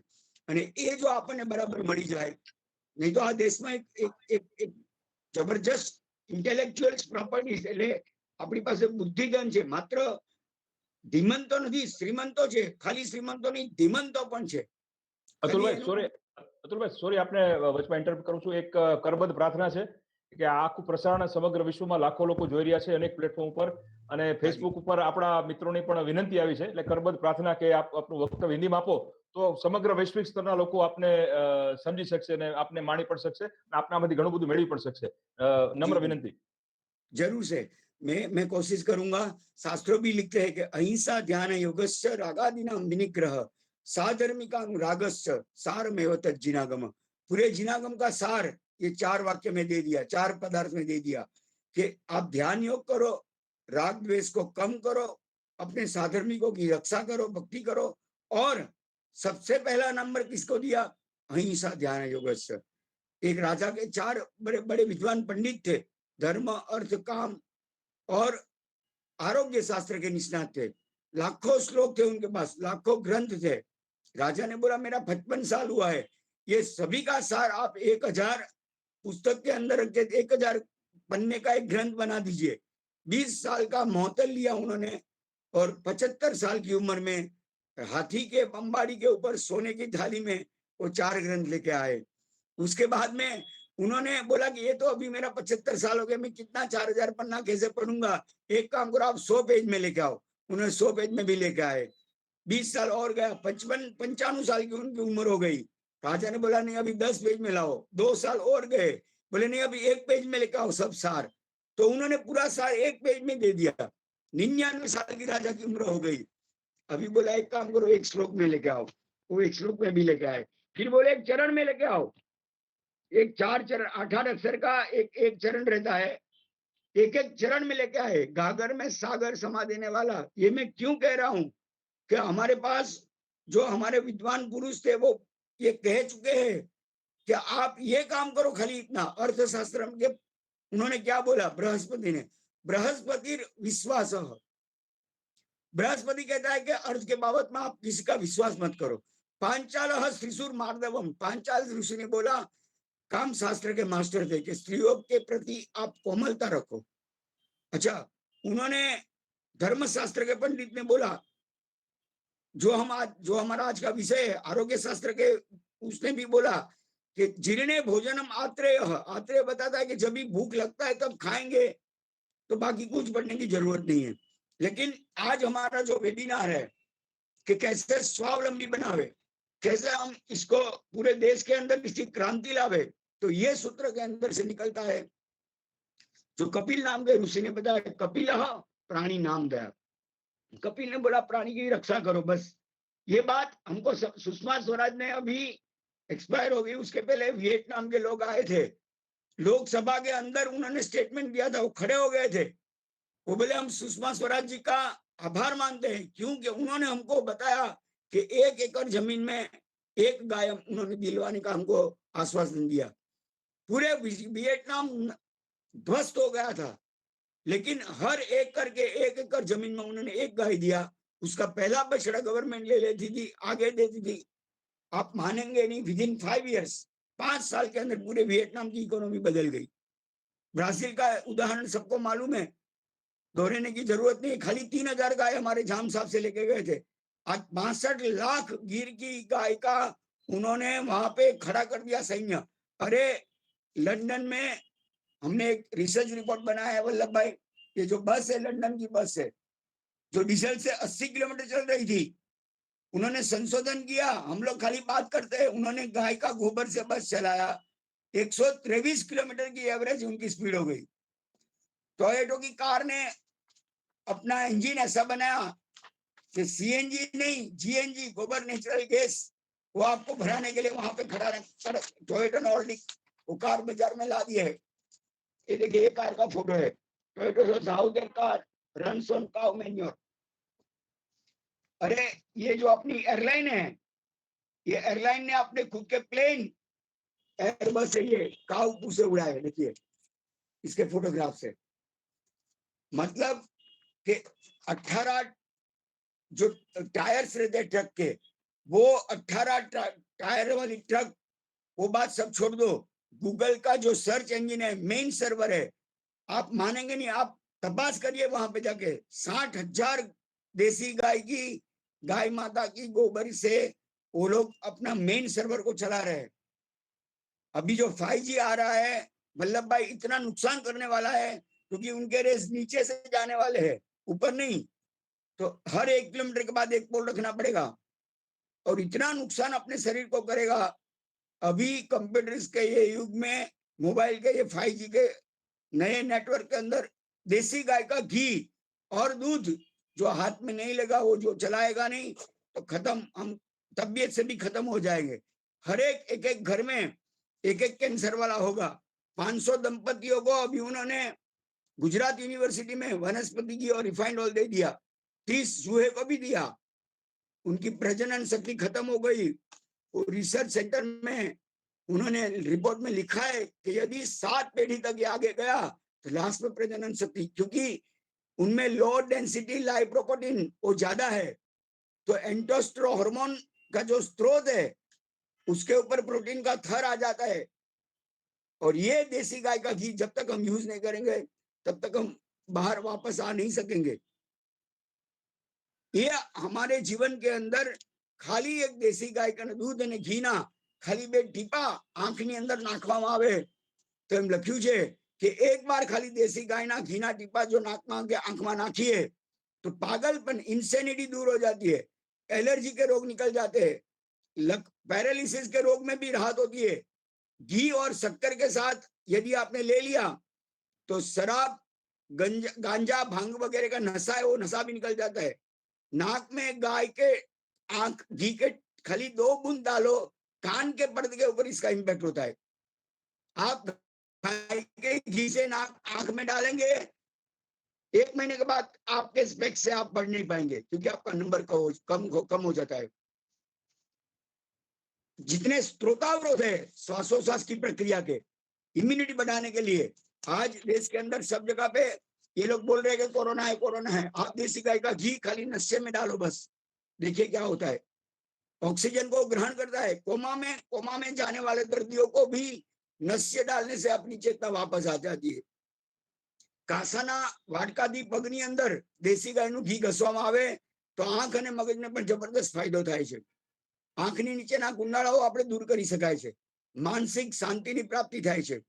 અને અમેરિકાના હેલ્થ રિસર્ચના લેટેસ્ટ રિસર્ચ है कि ये अभी उन्होंने एफडीए ने बताया कि जो भारतीय वंश की जो परंपरा थी खाने की ऑयली पदार्थ वो फिर से प्रस्तावित करने की जरूरत है। कि क्यों कि देसी गाय के घी और उनका तेल का प्रोडक्शन इतना शरीर को इम्यूनिटी ज्यादा देता है कि जिसमें हम उसकी कंपेयर नहीं कर सकते। वल्लभ भाई ज्यादा बात नहीं करता हूं, लेकिन वर्ल्ड हंगर कैपिटल के मुताबिक भारत को एक फर्स्ट नंबर दिया गया है, वर्ल्ड हंगर कैपिटल, क्योंकि सेंटर में मशीन है। सेंटर में आप पशु को लेके आओ, नया कतल खाना खोलने के लिए इतनी सब्सिडीज देते हैं, उनका समझो कि आगे प्रोडक्शन बढ़ाना 5-5 करोड़ रुपया सभी कतलखाना को बैंक से सब्सिडी वगैरह मिल जाती है। एक भांजरा पोल को अपना 35 रुपया जो लेना है वो निकालने के लिए भी बहुत दिक्कत आती है। आज की सरकार में तो अच्छा कार्यभार चल रहा है, लेकिन एक जमाना ऐसा था कि आप गाय के लिए काम करो आपको पैसा नहीं मिलता था। India is home to the largest undernourished population in the world because 14.9% our population is undernourished। क्यों? देसी गाय के दूध और घी की हम उपेक्षा कर रहे हैं। 195.9 million people go hungry every day। 21% of children under 5 are underweight। These are the report of FAO। I am not asking from my own papers। FAO ने ये लिखा है कि इंडिया के अंदर 38.4% of children under 5 years of age are stunted and 1 in 4 children is malnourished। तो ये इसको हमें यदि दूर करना है, इसमें से यदि बाहर आना है, तो फिर से हमारी जो परंपरा थी, आज हम 200 करोड़ की एक बड़ी हॉस्पिटल बनाते हैं, लेकिन गांव-गांव में जो छाछ मिल रही थी, गांव-गांव में देसी गाय का दूध मिल रहा था और घी मिल रहा था। करुणता ऐसी है कि 15 रुपये के लीटर में गाय का दूध महसाणा से आनंद जाता है डेयरी में। कम नसीबी में बता दूं, उसके लिए रोड बनाने पड़ते हैं, व्हीकल्स लाने पड़ते हैं, पेट्रोल डीजल लाना पड़ता है, और शाम को उनके घर में कोई मेहमान आता है तो 200 रुपया लीटर वाला वो दूध है अमूल का, वो लेके वो चाय बनाता है। पहले अपना 15 रुपया लीटर का दूध बेच दिया और वो आनंद गया, आनंद से वो दूध वापस आता है और बहुत ही उसमें से जो भी प्रोटीन विटामिन सब निकल जाते हैं, और बाद में जो बचा कचा दूध जिसमें कोई ताकत नहीं है, वो दूध वो खेडूत को खुद को पीना पड़ता है। विश्व में सबसे बड़ी चिंता CFC थी, क्लोरोफ्लोरोकार्बन की, जो एक मॉलिक्यूल 1 लाख ओजोन के मॉलिक्यूल्स को तोड़ देते थे। अभी GHG की है। 1 किलोग्राम बीफ पैदा करने के लिए 6.2 गैलन के गैसोलीन वापरने के बाद में जो नुकसान होता है, इतना पर्यावरण का नुकसान ये मीट प्रोडक्शन से होता है। एक मीट साइज कार 160 मील तक चले और जो नुकसान होता है वो नुकसान 1 किलो मीट पैदा करने में हो जाता है। मेरा समय मुझे जो दिया गया था वो खत्म होने को जा रहा है, लेकिन मैक पॉल कार्टनी करके एक म्यूजिशियन थे, इन्होंने ट्वीट किया था, वो 32 देशों में उन्होंने झुंबेश मीटलेस मंडे की झुंबेश चलाई, जिसमें UAE भी ज्वाइन हुआ है। he tweeted recently by saying that if the slaughterhouses is a glass walls, no one would dare to become a non-vegetarian. खाली कत्ल खाने को कांच की दीवार होती तो कोई आदमी मीट मांस खाने के लिए प्रेरित नहीं होने वाला था, नॉन वेजिटेरियन बनने के लिए कोई हिम्मत नहीं करता था. And Gandhi ji has rightly said that I can think of a cattle without nation. मैं एक ऐसा पशु की कल्पना कर सकता हूँ जो आदमी के बिना जी सकता है, but I cannot think of a man without a cattle. मैं एक आदमी की कल्पना नहीं कर सकता हूँ जो पशु के बिना जी सके. उन्होंने कहा नेशंस उनका जो आंक है पवित्रता का वो कैसे हम नापेंगे? How will we manage, how will we ascertain कि ये देश कैसा है? How you treat your animals, उसके आधार पे आपकी देश को मैं पवित्रता का आंक देने के लिए मजबूर हो जाता हूँ. लेट अस होप कि ये 11 करोड़ दीवा जो जल रहा है वो 138 करोड़ में कन्वर्ट हो जावे, क्योंकि हर घर में एक दिया तो जलता ही है. वो दिया खाली गौ माता का हो जावे. अरे खाली एक स्मशान के अंदर आप रूल लाओ कि जो 400 किलो लकड़े यूज होते हैं उसमें से 200 किलो ये गोबर के लकड़े चाहिए, बस बात खत्म हो गई. लालू प्रसाद यादव रेलवे मिनिस्ट्री में थे, उन्होंने बोला वो चाय की कुल्डी है, वो मिट्टी की होनी चाहिए. 1 लाख कुम्हार हमारे अपने गांव में चले गए मिट्टी का वो कुल्डी बनाने के लिए. उन्होंने बोला खादी की बेडशीट बनेगी, बस. योजक हस्तक दुर्लभ, आयोजनकर्ता की दुर्लभता है. यदि योग को पूरे विश्व में योग दिन की उजवनी हमारे मुख्य बड़ा प्रधान कर सकते हैं तो आपके मन में ये एक बार आ जाए कि मेरे को ये पशुओं को बचाना है, ये पशुओं की रक्षा करनी है. हम लोग वो मछली के लिए 20,000 करोड़ रुपया का अभी नया इन्वेस्टमेंट करने वाले हैं. 35,000 करोड़ टन से 1 लाख करोड़ टन मछली का उत्पादन बढ़ा रहे हैं. तो यही बात हम पशु के लिए क्यों चिंता नहीं करते हैं कि हर एक गांव में जितना भी पशु का गोबर या गोमूत्र होगा वो सरकार खरीदी कर लेगी. जाइए आप 2-4 स्टेट्स को उन्होंने ऑर्गेनिक स्टेट्स बना दिए हैं पूरा कंप्लीट. वैसा हम पूरे भारत में क्यों नहीं बना सकते हैं? आयोजन बराबर करेंगे तो यदि पशु बचेगा तो गांव बचेगा, गांव बचेगा तो देश बचेगा, देश बचेगा तो हम बच पाएंगे, तो नहीं बच पाएंगे.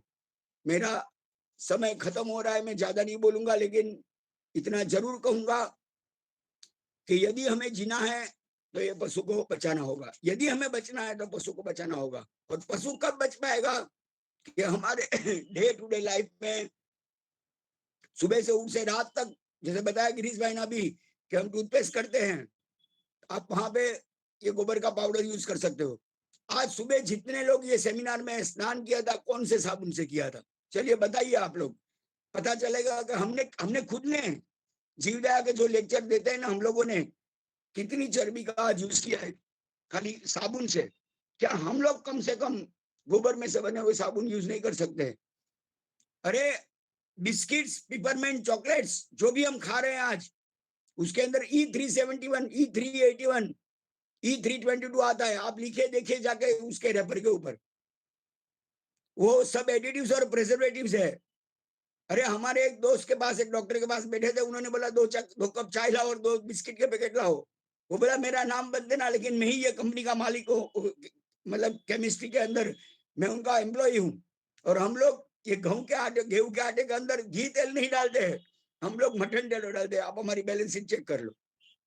तो हमारे डे टू डे लाइफ में जब तक हम नहीं तो यहाँ से मैंने कहा गांधी के घर तक पिंजरा पोल बनाएंगे, हम पशु को नहीं बचा पाएंगे.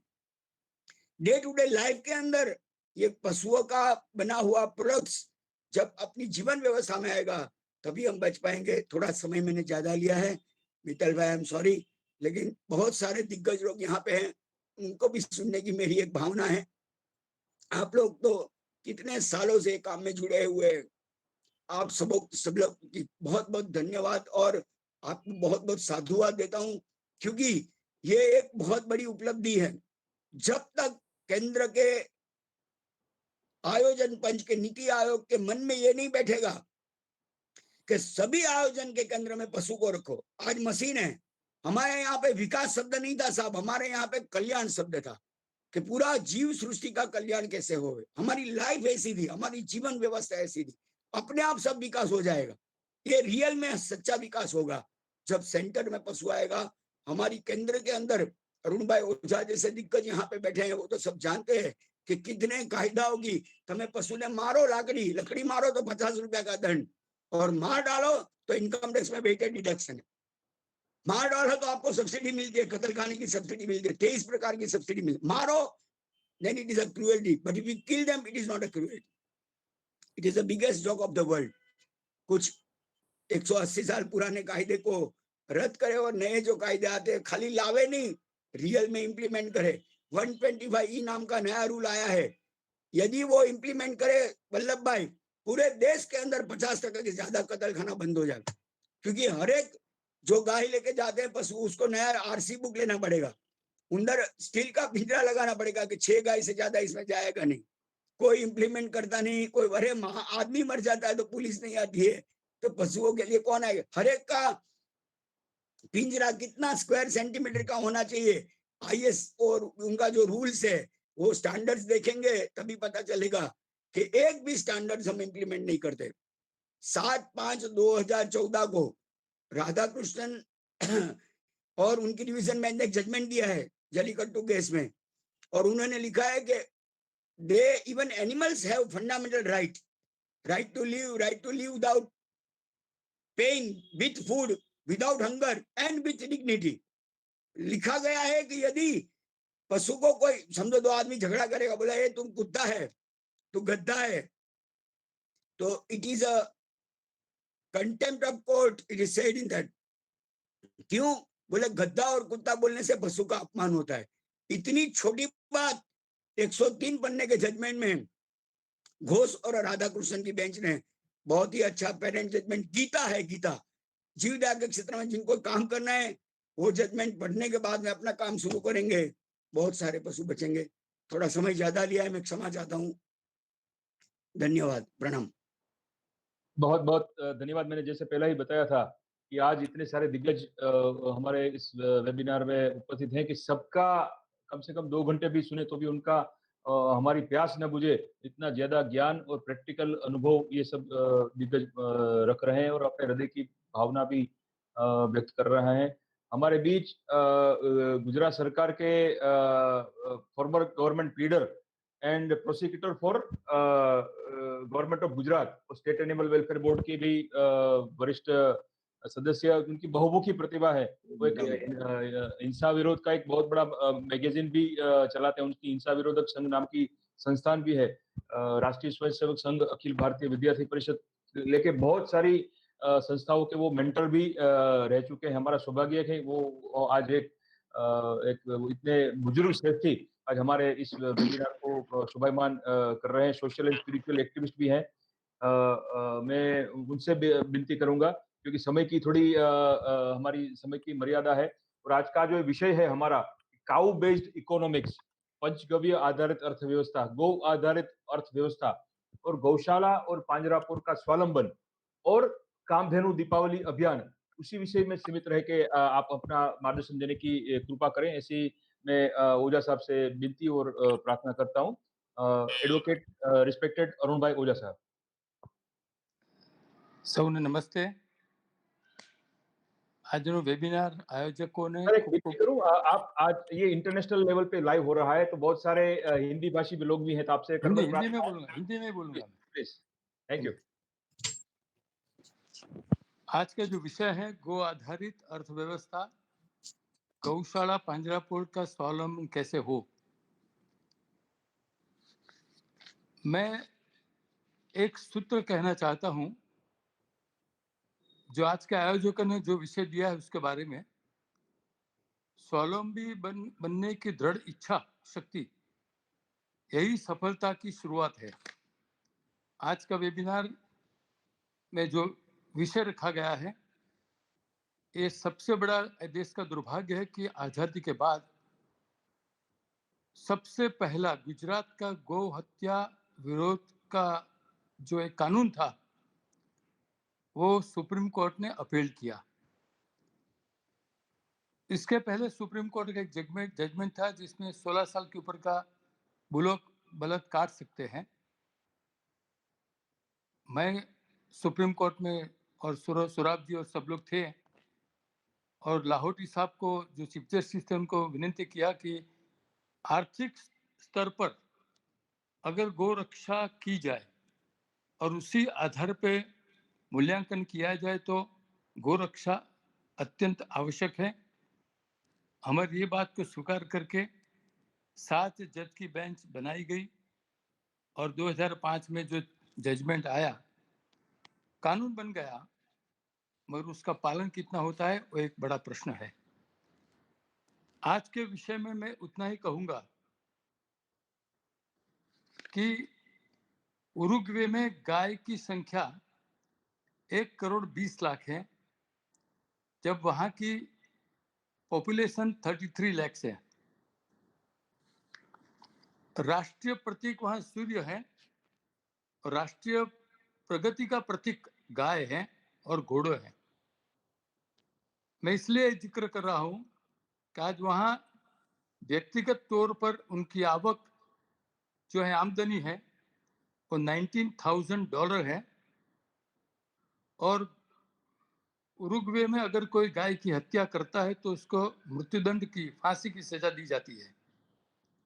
ऐसा प्रावधान है। और बड़ी आश्चर्य की बात यह है कि जो गौधन वहां है उसको गौधन भारतीय है वहां, इसलिए उनको इंडियन काऊ के नाम से पहचाने जाते हैं। आज के जो विषय है गौ केंद्रित विषय इसलिए है कि गौ आधारित अर्थव्यवस्था और अपने जो पांजरापुर गौशाला जो है उसका स्वावलंबन कैसे किया जाए, इसके सिलसिले में जब मैं कानून की दृष्टि से बात करता हूं तो यही आग्रह करूंगा कि अतुल भाई ने बताया ऐसे जो कर्मठ कार्यकर्ता की बहुत त्रुटि है।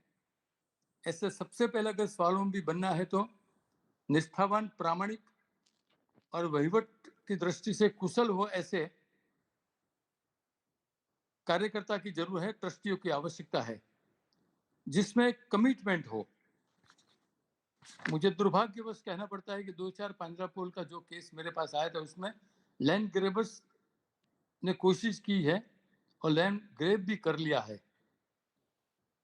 पांजरापोल के कितने ट्रस्टी ये कानूनी प्रावधान से परिचित है और जो कि प्रक्रिया है उससे भी की जानकारी रखते हैं।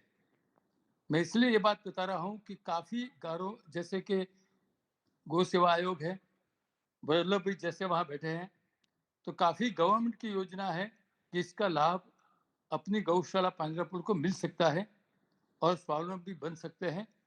सरकार की मदद से भी हो सकता है, थोड़ा बहुत काम ऐसा भी हो सकता है।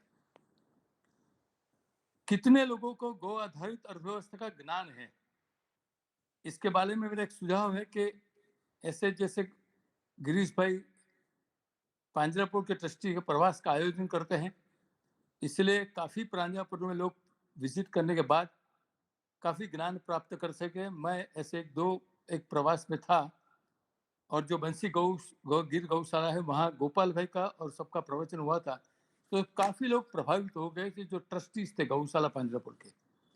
मेरा सुझाव है कि ऐसे एक कानूनी सेमिनार बहुत पहले 1998 में हुआ था कि पांजरापुर गौशाला का हम कानूनी दृष्टि से हम व्यवस्था तंत्र कैसे कर सकते हैं। उस समय राजीव दीक्षित और मैं, हम दोनों वक्ता थे उस समय। मेरा एक दूसरा भी एक सुझाव है कि बहुत छोटे पाए पर अभी चल रहा है जो गौ आधारित प्रोडक्ट जो है उसका प्रचार प्रसार जितनी मात्रा में आम जनता में होना चाहिए वो नहीं हो रहा है।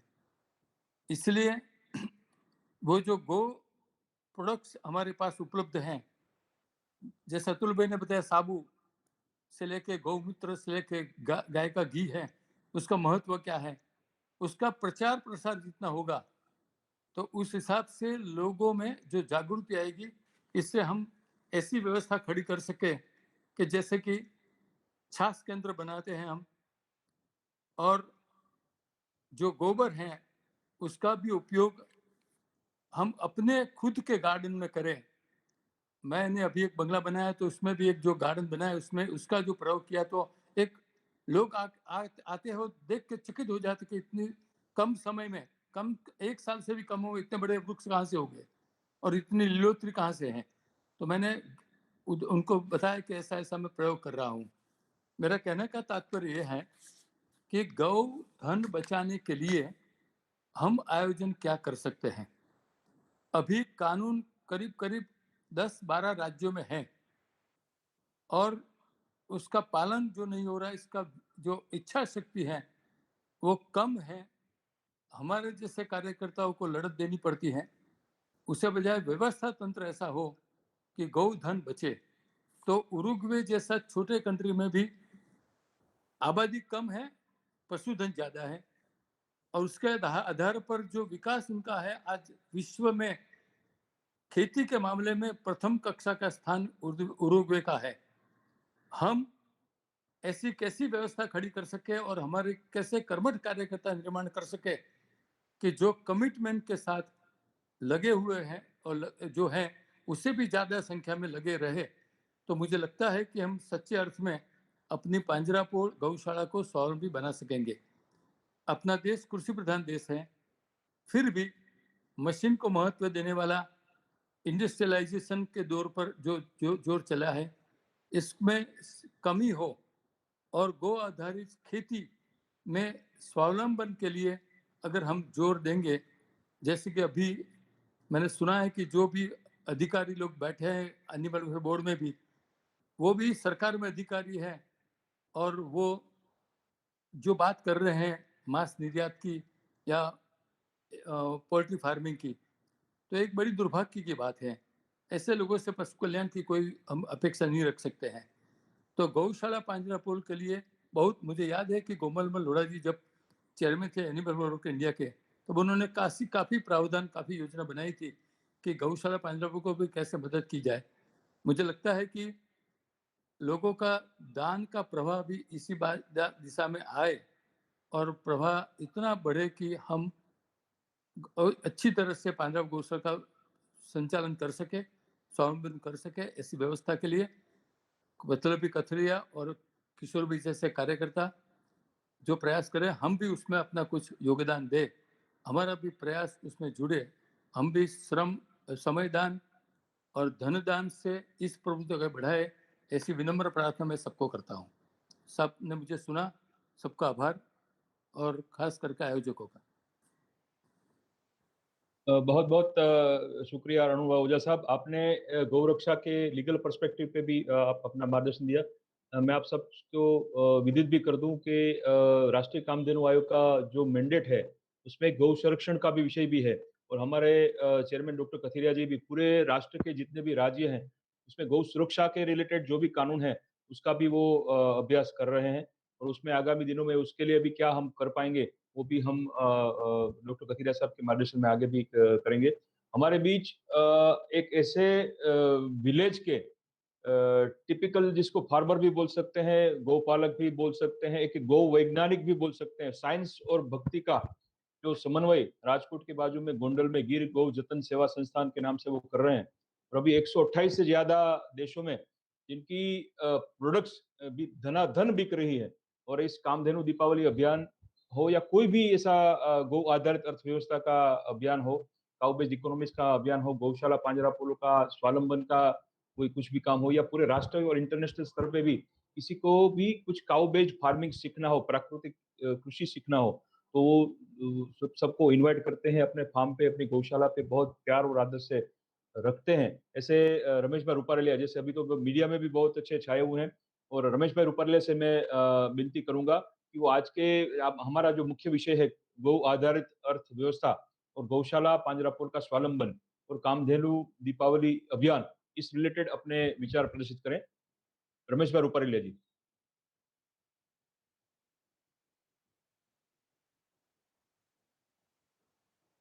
मेरे ख्याल से वो विलेज में है तो कुछ थोड़ा टेक्निकल प्रॉब्लम उनको आ रहा है, कुछ सेकंड्स के लिए उनका वेट करते हैं।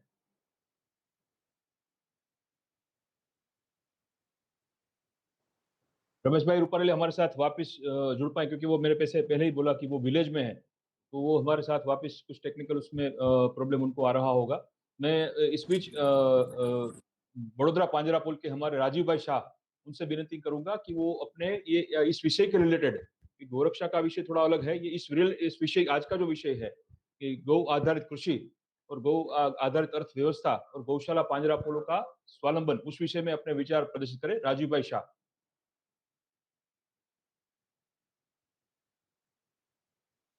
सबको मेरा प्रणाम। हम बड़ोड़ा पांजरा पुल में, स्पेशली हम बड़ोड़ा पांजरा पुल की बात कर रहे हैं, तो उसमें मेरे पास 80 हेक्टेयर जमीन हमने सिंचाई के लिए रखी है। अभी गवर्नमेंट ऑफ गुजरात के साथ मिलके वी आर कल्टिवेटिंग, हम कल्टिवेट करेंगे और इतना प्रोडक्शन ऐसा आ सकता है कि दूसरी गौशाला को भी हम दे सकेंगे 10 इयर्स के लिए, तो सालों तक हम दे सकते हैं। और दूसरा हम गाँव का लकड़े वो बड़े बनाने वाले हैं और गवर्नमेंट कॉर्पोरेशन के साथ मिलके we will sell them, contract करके उसको सेल करेंगे, तो उससे भी कई आवक होगी उसके पांजरा पुल के लिए। और बहुत सारी चीज हम प्लानिंग में है कि भी पेपर बैग है गाँव का, और ब्रिक्स, मेन तो ब्रिक्स का बहुत है। अभी इधर कॉन्ट्रैक्टर बड़े बड़े बिल्डर्स है, उनके साथ कॉन्ट्रैक्ट हुए हैं, तो ब्रिक्स बनाने का भाई हम प्लानिंग कर रहे हैं बड़े में। और फ्लावर पॉट से बहुत सारी चीज है, उसमें पेस्ट कंट्रोल भी उससे अच्छा बनता है, और वुड वेस्ट उसका पेपर बनता है, उस हिसाब में भी हम बहुत कोशिश कर रहे हैं। और ये हाँ, और गायों को हम लोग एक्चुअली अभी एक जजमेंट आया है, परसों ही जजमेंट आया है, अभी मेरे पास कॉपी नहीं है ये।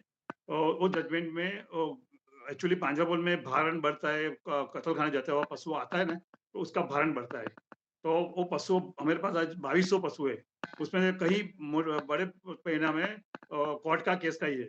तो वो अभी एक जजमेंट इतना अच्छा आया परसों कि पशु को देने का नहीं है, उसका मेंटेनेंस वो पार्टी देवे, सामने वाली पार्टी मेंटेनेंस देवे।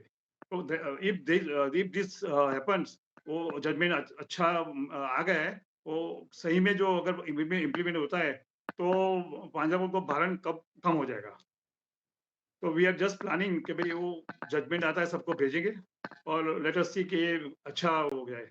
और ये हमारा जो कल्टीवेशन प्रोग्राम है जो गवर्नमेंट के साथ, तो we are planning in very big way, because we are having very big land. वो जो भी पांजरा पुल में जमीन है, तो वो जमीन में वो बहुत गवर्नमेंट पैसा 25 लाख रुपया हेक्टर, एक हेक्टर का 25 लाख रुपया अब गवर्नमेंट ऑफ गुजरात ने भी डिक्लेयर किया है, तो उसके साथ रह के अपन कहीं कुछ उगा सकते हैं ऐसा। We can provide all Gujarat panjrapole fodder. Thank you sir. बहुत बहुत शुक्रिया राजीव भाई, आपने जैसे बताया कि वडोदरा पांजरा पुल के पास बहुत बड़ी लैंड बैंक है, उसका यूटिलाइजेशन करके आप आगामी सालों में पूरे गुजरात को भी ग्रीन फोडर की आपूर्ति कर पाने में आंशिक रूप से निमित्त बने, इस दिशा में आप प्रगतिशील तरीके से आप सोच रहे हैं। बड़े बड़े आनंद की ये बात है। हमारे बीच मुंबई के श्रेष्ठी जयेश भाई शाह जरीवाला, आदिजी युवक चैरिटेबल ट्रस्ट के नाम के एक बहुत बड़ी संस्थान चलाते हैं, और ना सिर्फ महाराष्ट्र, ना सिर्फ गुजरात, बड़े पूरे भारतवर्ष की गौशाला पांजरा पोलो को फाइनेंशियल सपोर्ट देने में, उनकी जो इंफ्रास्ट्रक्चर की जो भी रिक्वायरमेंट होती है वो पूरा करने में बहुत निमित्त बन रहे हैं, और मानवता का भी बहुत बड़ा सत्कार्य कर रहे हैं। तो मैं जयेश भाई आपसे विनती करूंगा कि आज का जो विषय है गौ आधारित अर्थव्यवस्था और मुख्यतः गौशाला पांजरा पोलो का स्वावलंबन और कामधेनु दीपावली अभियान, इस तीनों विषय रिलेटेड आपके अपने विचार प्रदर्शित करें। जयेश भाई शाह जरीवाला। પ્રણામ પીતલભાઈ, અવાજ આવે છે? આવે છે, આવે છે। પ્રણામ, आप हिंदी में बोलिए आवाज प्लीज आ- जयेश भाई, हिंदी में। हाँ जी प्लीज। પ્રણામ। हाँ हाँ हाँ। श्री आदिजी युवक ग्रुप दीपावली कामधेनु अभियान माननीय कामधेनु आयुक्त श्री वल्लभभाई कतरियाना मार्गदर्शन के नीचे में बॉम्बे में गोबर के दिए का डिस्ट्रीब्यूशन 2 साल से हम लोग कर रहे हैं, और एक ही जो है कि घर घर में दीपावली गोबर के दिए से सेलिब्रेशन हुए। तो वो अभियान में हर हमारे ग्रुप लग गए हैं, और जितने भी हमारे कम्युनिटी के हैं उधर हम गोबर के दिए का डिस्ट्रीब्यूशन अभी एक संडे से चालू कर देंगे। इसके अलावा गोबर में अपना जो अपने गौमूत्र में से फिनाइल बनाने की जो है, तो हर गौशाला को भी अवेयरनेस करते हैं, उसको रेसिपी समझाते हैं और गौमूत्र में से फिनाइल बनाने की पूरी कोशिश करते हैं और उसकी मेन मार्केटिंग अच्छी तरह से होवे, उसका प्रयास है और उसमें भी रिजल्ट अपनी सफलता मिल रही है। ये लॉकडाउन के दरमियान में जो ये पंचद्रव्य से जो मेडिसिन बनती है, उसका भी हमारा 2 साल से नासिक में बोरसिल गांव है, वहाँ राधे कृष्ण गौशाला और आदिजीव का टाइप मिला के 15 की करीबन 60 से 70 मेडिसिन हम लोग बना रहे हैं और वहाँ के जो गांव वाले हैं, उसका पूरा लाभ ले रहे हैं और करीबन डेली से 70 से 100 आयुर्वेदिक अपनी जो गौ माता से जो बनाई है, वो पूरा उसका उपयोग कर रहे हैं। दिन भर उसकी संख्या दिन भर बढ़ रही है क्योंकि रिजल्ट मिल रहा है, लेकिन उसकी बराबर मार्केटिंग हुए उस विषय में हमारा पूरी कोशिश हो रही है। हमारा ग्रुप उसमें जुड़ा हुआ है और काफी लॉकडाउन के जरिए आपने देखे हैं, उसका काफी यूटिलाइज हुआ है, काफी को रिजल्ट मिल रहा है और लोग हमारे साथ डे बाय डे बढ़ रहे हैं और इसी विषय पे जो आपका जो कामधेनु दीपावली अभियान है, तो हम भी वही कोशिश करेंगे ज्यादा से ज्यादा प्रोडक्ट जो है अपने गाय माता की है, वो अपने कम्युनिटी में, अपने सर्कल में, अपना फैमिली सर्कल में उसकी अवेयरनेस बढ़ाई है और इसका सही पांड्रापुर को वही बोल रहे हैं कि इसके कॉमर्शियल मार्केटिंग हुए कि अभी खाली स्वावलंबन बनाना है तो स्वावलंबन कैसे बनेगा, उसकी कॉमर्शियल मार्केटिंग जब तक नहीं हो पाएगी तब तक ये काम अधूरा है। तो उसकी कॉमर्शियल मार्केटिंग करें और ये मार्केटिंग से घर तक पहुंचाइए और काफी मात्रा में और ये पंचद्रव्य की जो दवाई है उसका तो इतना रिजल्ट ओरिएंटेड अपने लॉकडाउन में मिला है कि सामने से ऑर्डर्स हमारे पास जो थे वो 15-15, 20-20 दिन तक का पेंडिंग रहता था कि भाई वो दवाई कभी आनी है। तो मित्तल भाई, हम यही माध्यम से आपको रिक्वेस्ट कर रहे हैं कि लोगों को आप जुड़िए और गौशालाओं को स्वावलंबन तभी हो पाएगी जब तक उसका कॉमर्शियल मार्केटिंग नहीं हो पाएगा। तो कॉमर्शियल मार्केटिंग के लिए पांड्रापोल के ट्रस्टी ये है और एक सेमिनार बनाइए, शिविर बनाइए, जिसको समझ में नहीं है तो वो समझ में लाना है और समझ में कभी आएगा जब तक ये इस टाइप की शिविर नहीं बनेगी तब तक। तो जितनी शिविर ज्यादा बनेगी तब तक उसका रिजल्ट ओरिएंटेड ज्यादा मिलेगा। मैं मेहरबानी को विराम देता हूँ। खूब धन्यवाद मित्तल भाई कि आज आप हमारे वेबिनार में आपने ज्वाइन किया और काफी समझ में ये अब्दुल भाई, गिरीश भाई और आप लोग के माध्यम से काफी इसमें सीख मिली। धन्यवाद। बहुत बहुत धन्यवाद जयेश भाई। जैसे कि आपने बताया कि ये अभी गौशाला पांजरापोलो में जो भी प्रोडक्ट्स बनती है उसके मार्केटिंग और उनकी मैन्युफैक्चरिंग, उसकी भी एक बहुत, जैसे बोलते हैं सप्लाई चेन मैनेजमेंट, उस विषय में भी बहुत कार्य करना अपेक्षित है। जब कल इस वेबिनार का प्लानिंग हो रहा था तब डॉक्टर कथिरिया साहब की भी वही अपेक्षा और उनका भी वही मार्गदर्शन था कि अभी हमारा नेक्स्ट चैलेंज जो है वही है। जैसे पुलिस भी बता रहा था कि भाई ये अभी इस बार डिमांड इतनी ज्यादा हो गई कि सप्लाई को मैनेज करना भी वो भी थोड़ा एक इशू आएगा। तो आफ्टर दिस दीपावली ये कामधेनु दीपावली अभियान है, उस दिशा में हम कार्य करने जाने वाले हैं। हमारे पुलिस जी ने एक ब्लॉग भी बहुत बढ़िया बनाया है, कामधेनु.blog। उस सब में भी मैं आपसे विनती करूंगा कि वो सब आप उसका भी थोड़ा अपना उसमें भी आप जुड़िए कामधेनु.blog में। राष्ट्रीय कामधेनु आयोग के जितने भी सोशल मीडिया प्लेटफॉर्म्स है, वो चाहे फेसबुक हो, ट्विटर हो, इंस्टाग्राम हो, उस सब में भी आप जुड़िए, यूट्यूब में भी। तो उनसे इस तरह के वेबिनार अभी करीबन 95 के करीब हम वेबिनार कर चुके हैं। तो उसी दिशा में हमारा ये एक प्रयास सफलता की ओर जाएगा और उसमें भी आपका, जैसे कथिरे साहब ने भी बताया कि धन तो मिलता ही है, बट अब पांजरापोल और गौशाला को आपके तन और मन की और इंटेलेक्चुअल प्रॉपर्टी की भी बहुत बड़ी आवश्यकता है। और गौ उद्यमी भी आप सब अपने सर्कल में तैयार करवाएं, इंडस्ट्रियलिस्ट भी तैयार करवाएं। जैसे डॉक्टर कथिरे साहब ने बताया कि जैसे स्पेशल इकोनॉमिक जोन होता था, ऐसे काउ बेस्ड इंडस्ट्री का भी एक ऐसा पार्क बने, उस दिशा में भी हम सब साथ मिलके कार्यान्वित हो। हमारे आज के जो वेबिनार के अंतिम वक्ता हैं वो हमारे युवा मित्र है और अहमदाबाद पे तपोन नामक संस्था से भी जुड़े हुए हैं, अहिंसा महासंघ नाम की संस्था पे से भी जुड़े हुए हैं और पूरे राष्ट्र और इंटरनेशनल लेवल पे जीवदया गौ सेवा का बहुत बड़ा कार्य कर रहे हैं। तो मैं अभय जी से विनती करूंगा, अभय शाह, उनसे विनती करूंगा कि आज का जो हमारा विषय है गौशाला पांजरापोलो का स्वावलंबन और कामधेनु दीपावली, उस विषय के रिलेटेड अपने विचार प्रदर्शित करें। अभय शाह। वंदे गो मातरम। राष्ट्रीय कामधेनु आयोग के तत्वाधान में और एनिमल हेल्पलाइन करुणा फाउंडेशन राजकोट के साथ संयुक्त उपक्रम से आयोजित ये सेमिनार में उपस्थित सभी महानुभावों का स्वागत करता हूं। और यह जो गोमय दीपक की जो संकल्पना आज हमारे समक्ष, हमारे पूरे हिंदुस्तान के समक्ष जो प्रस्तुत की है, यह हमारे 1857 के अंदर मंगल पांडे ने जो संग्राम किया था, स्वातंत्र संग्राम, गोरक्षा के लिए, जीवों को बचाने के लिए, वो संग्राम के साथ या 2020 के अंदर गौ माता की उपयोगिता को जन जन तक पहुंचाने के लिए, गौ माता की उपयोगिता को सिर्फ गुजरात के अंदर नहीं, महाराष्ट्र के अंदर नहीं, लेकिन गोमय दीपक का महात्म्य मेरी ऐसी श्रद्धा है कि आज के ये जो आप लगातार जो परिश्रम कर रहे हैं, उनके कारण ये गौ माता का महिमा, भारतीय संस्कृति का महिमा, हमारी जड़, जमीन, जंगल और जीवों की रक्षा करके सस्टेनेबल डेवलपमेंट करने की जो विभावना है, हमारी भारतीय संस्कृति की जो संकल्पना है, टिकाऊ विकास, यानी कि यह हमारे सुसंस्कृत समाज के निर्माण के लिए एक अहम कदम साबित होगा। और हमारे जीवन के अंदर ऑर्गेनिक फार्मिंग की जो संकल्पना है, ऑर्गेनिक वे ऑफ लाइफ, हमारी जो कुदरती हेतुओं से साथ हमारे राष्ट्रीय स्वयंसेवक संघ के तत्वाधान में किसान संघ का एक कार्यक्रम था, राजीव दीक्षित जी के तत्वाधान में मैं गया था, तो वहां पे भी किसी वक्ता ने बताया था, ग्रामोत्थान से राष्ट्रोत्थान, यानी कि अगर हमें गांव का विकास करना है तो गांव के अंदर ही सभी वस्तुओं का हमें आविष्कार करना होगा।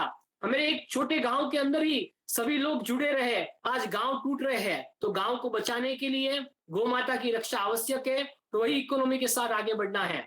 यह मुझे आशा है, मुझे विश्वास है कि यह गोमय दीपक की जो यह संकल्पना, जो अभियान चल रहा है, उनकी गूंज, उनका जयकार, भारतीय संस्कृति का जयकार चार दीवारों के बीच में नहीं रहेगा, लेकिन 7 समंदर पार करके दुनिया के कोने कोने में भारतीय संस्कृति का जय जयकार होगा। वंदे गो मातरम, जय हिंद, जय भारत।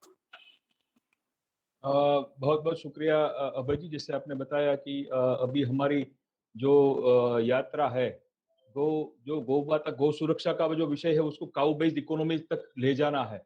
और हम सबका ये स्पष्ट, हमारी सबकी स्पष्ट मान्यता है कि गाय बचेगी तो ही हम बचेंगे, और गाय को बचाने के लिए उसको उसका अर्थव्यवस्था के साथ उसका लिंकेज, काउ बेस्ड इकोनॉमी के साथ उसका लिंकेज करना बहुत जरूरी है। हमारे साथ डॉक्टर कथिरिया साहब भी हैं, तो उनसे भी मैं विनती करूंगा कि आप कुछ समअप करना चाहेंगे सर, बाद में पुरुष जी से बात। जी। बस मुझे समापन में इतना ही कहना है कि सुना देता है ना? हाँ, सुना देता है। हाँ, सबको कि अभी आने वाले दिनों में हमें यही करना है कि यहाँ जितने भी लोग सुन रहे हैं, जो आर्थिक रीति से संपन्न है, उनको मैं विनती करता हूँ कि उनका बिजनेस का डाइवर्सिफिकेशन करें, सरकार की राह न देखें। हम कोई ना कोई पांजरापोल या तो गौशाला से जुड़ जाए। रॉ मटेरियल इतना है, देखिए रॉ मटेरियल में गोबर और गौमूत्र, उनका उपयोग करके हम खुद अपना बिजनेस क्यों ना शुरू करें। हम स्वावलंबी बनने के लिए मार्केटिंग की बात कर रहे हैं, तो मार्केटिंग के लिए भी मैं कहता हूँ कि बहुत से यंगस्टर आगे आए हैं। दिल्ली के IIT के बच्चे, उन्होंने एक मार्केटिंग का प्लेटफॉर्म किया और आज 1 करोड़ दिया, उन्होंने बेच दिया। तो ऐसे मेरा कहना है कि हम सबको, हमें समाज को आगे आना पड़ेगा और उसके आधार पर मार्केटिंग की व्यवस्था खुद हम करेंगे। और इसमें काफ़ी मात्रा में हमें थोड़ा सा कहीं ना कहीं, जैसे मैंने पहले कहा कि चेंज इन माइंडसेट हमारा करना पड़ेगा, हमें ही अगुवाई लेनी पड़ेगी, कहीं ना कहीं आगे आना पड़ेगा, और इस दिशा में हम सभी प्रयास करेंगे। मेरी ओर से, सरकार की ओर से, आदरणीय नरेंद्र भाई की ओर से, हम सब ये प्रयास करेंगे। हमारे सरकार की जितनी सुविधाएं मिले, लोन, सब्सिडी, ये सुविधा तो हम करेंगे ही, लेकिन तब तक के लिए हम सब अपने आप भी आगे आए, यही मेरी सबसे प्रार्थना है। मैं अभी थोड़ा एक और भी हमारा डॉक्टरों का फंक्शन है, तो मैं जा रहा हूँ, तो बाकी का समापन मित्तल भाई आप थोड़ी सी कर दीजिए, ठीक है ना? धन्यवाद। बहुत बहुत शुक्रिया डॉक्टर कथिरिया साहब।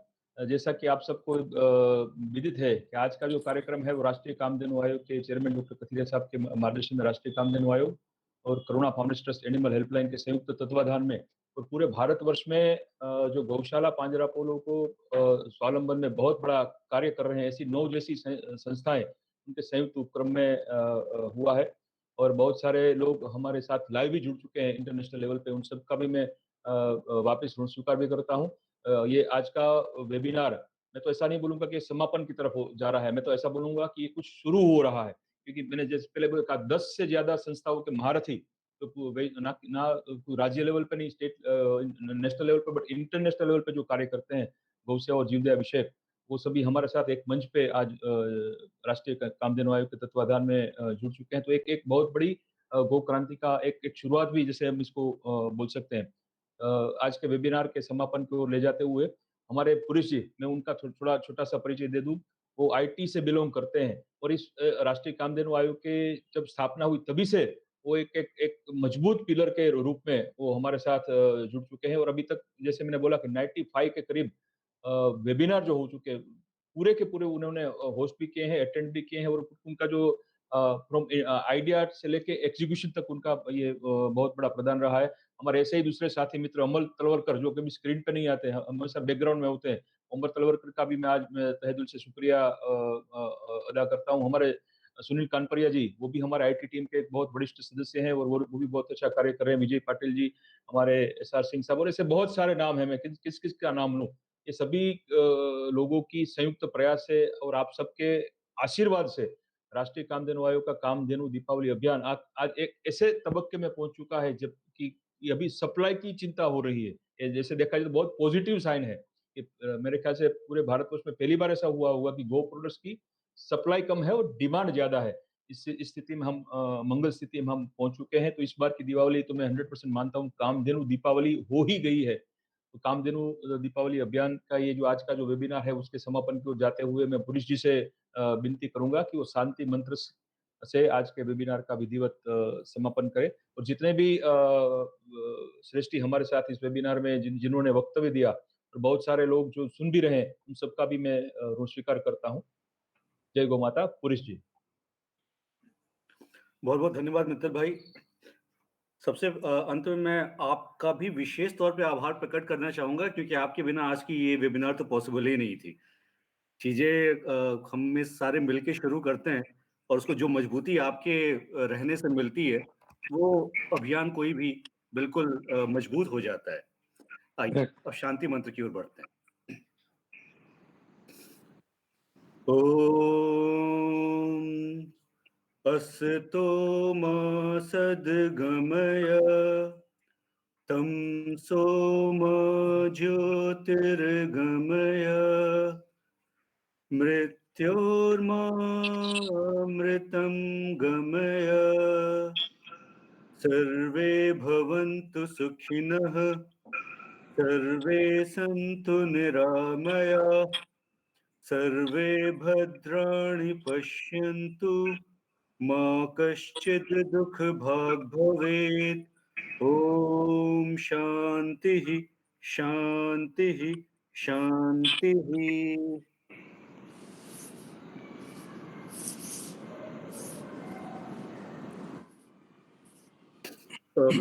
म्यूट है। बहुत बहुत आप सबका धन्यवाद। सबका फिर से मैं ऋण स्वीकार करता हूँ। राष्ट्रीय कामधेनु आयोग के मार्गदर्शन में करुणा फाउंडेशन ट्रस्ट के द्वारा। मित्तल भाई, मैं क्षमा प्रार्थी हूँ, देरी से आया। हाँ जी, हाँ जी, हाँ जी, प्लीज। मैटर चल रही थी मेरी हाँ जी। अरुण भाई ओझा साहब हमारे कथीरा साहब के बहुत मेरे ख्याल से करीबन 40-50 सालों से वो दोस्त भी हैं, मार्गदर्शक भी हैं और बहुत सीनियर एडवोकेट हैं। और जैसे हमारा काम राष्ट्रीय कामधेनु आयोग का एक मैंडेट ये भी है, गौरक्षा रिलेटेड कानून, उसमें भी ओझा साहब अपना मार्गदर्शन देंगे, ऐसी हमको अपेक्षा भी है। तो इससे सीनियर लोग हमारे साथ आज जुड़े हैं, करीबन 9 जैसी संस्था के। गुजरात का कानून हमने ही बनाया था। हाँ जी, हाँ जी, हाँ जी, जो अपील हुआ वो। यस। ऐसे सभी संस्थाओं के प्रतिनिधि हमारे साथ जुड़े हैं, उन सबका बहुत बहुत शुक्रिया अदा करता हूँ। सबको जय गौ माता, वंदे गौ मातरम। आप सब इस वेबिनार से आप एंड अप कर सकते हैं। आज का ये वेबिनार विधिवत रूप से संपन्न होने की घोषणा करता हूँ। राष्ट्रीय कामधेनु आयोग के जितने भी सोशल मीडिया प्लेटफॉर्म हैं, इसमें इस तरह के सभी न्यूज, वीडियोज, सभी प्रवचन वो सब आपको मिलते रहेंगे। फेसबुक हो, ट्विटर हो, इंस्टाग्राम हो, यूट्यूब हो, तो उस सब में आप जुड़ने की कृपा करेंगे तो आपको आगामी दिनों में जो भी कार्यक्रम होगा उसमें आप सब अपेक्षित हैं और आमंत्रित भी हैं। आप सबसे विनती करता हूँ कि राष्ट्रीय कामधेनु आयोग के जितने भी सोशल मीडिया प्लेटफॉर्म है, डिजिटल मीडिया प्लेटफॉर्म, उससे आप जुड़े रहिए और हमारा एक कामधेनु.blog है, वो उसको भी आप फॉर एनी अपडेट उसको भी आप विजिट कर सकते हैं। हमारी वेबसाइट के लिए भी आप टच में रह सकते हैं। बहुत बहुत शुक्रिया। भारत माता की जय। वंदे गौ मातरम। जय गौ माता। वंदे गौ मातरम।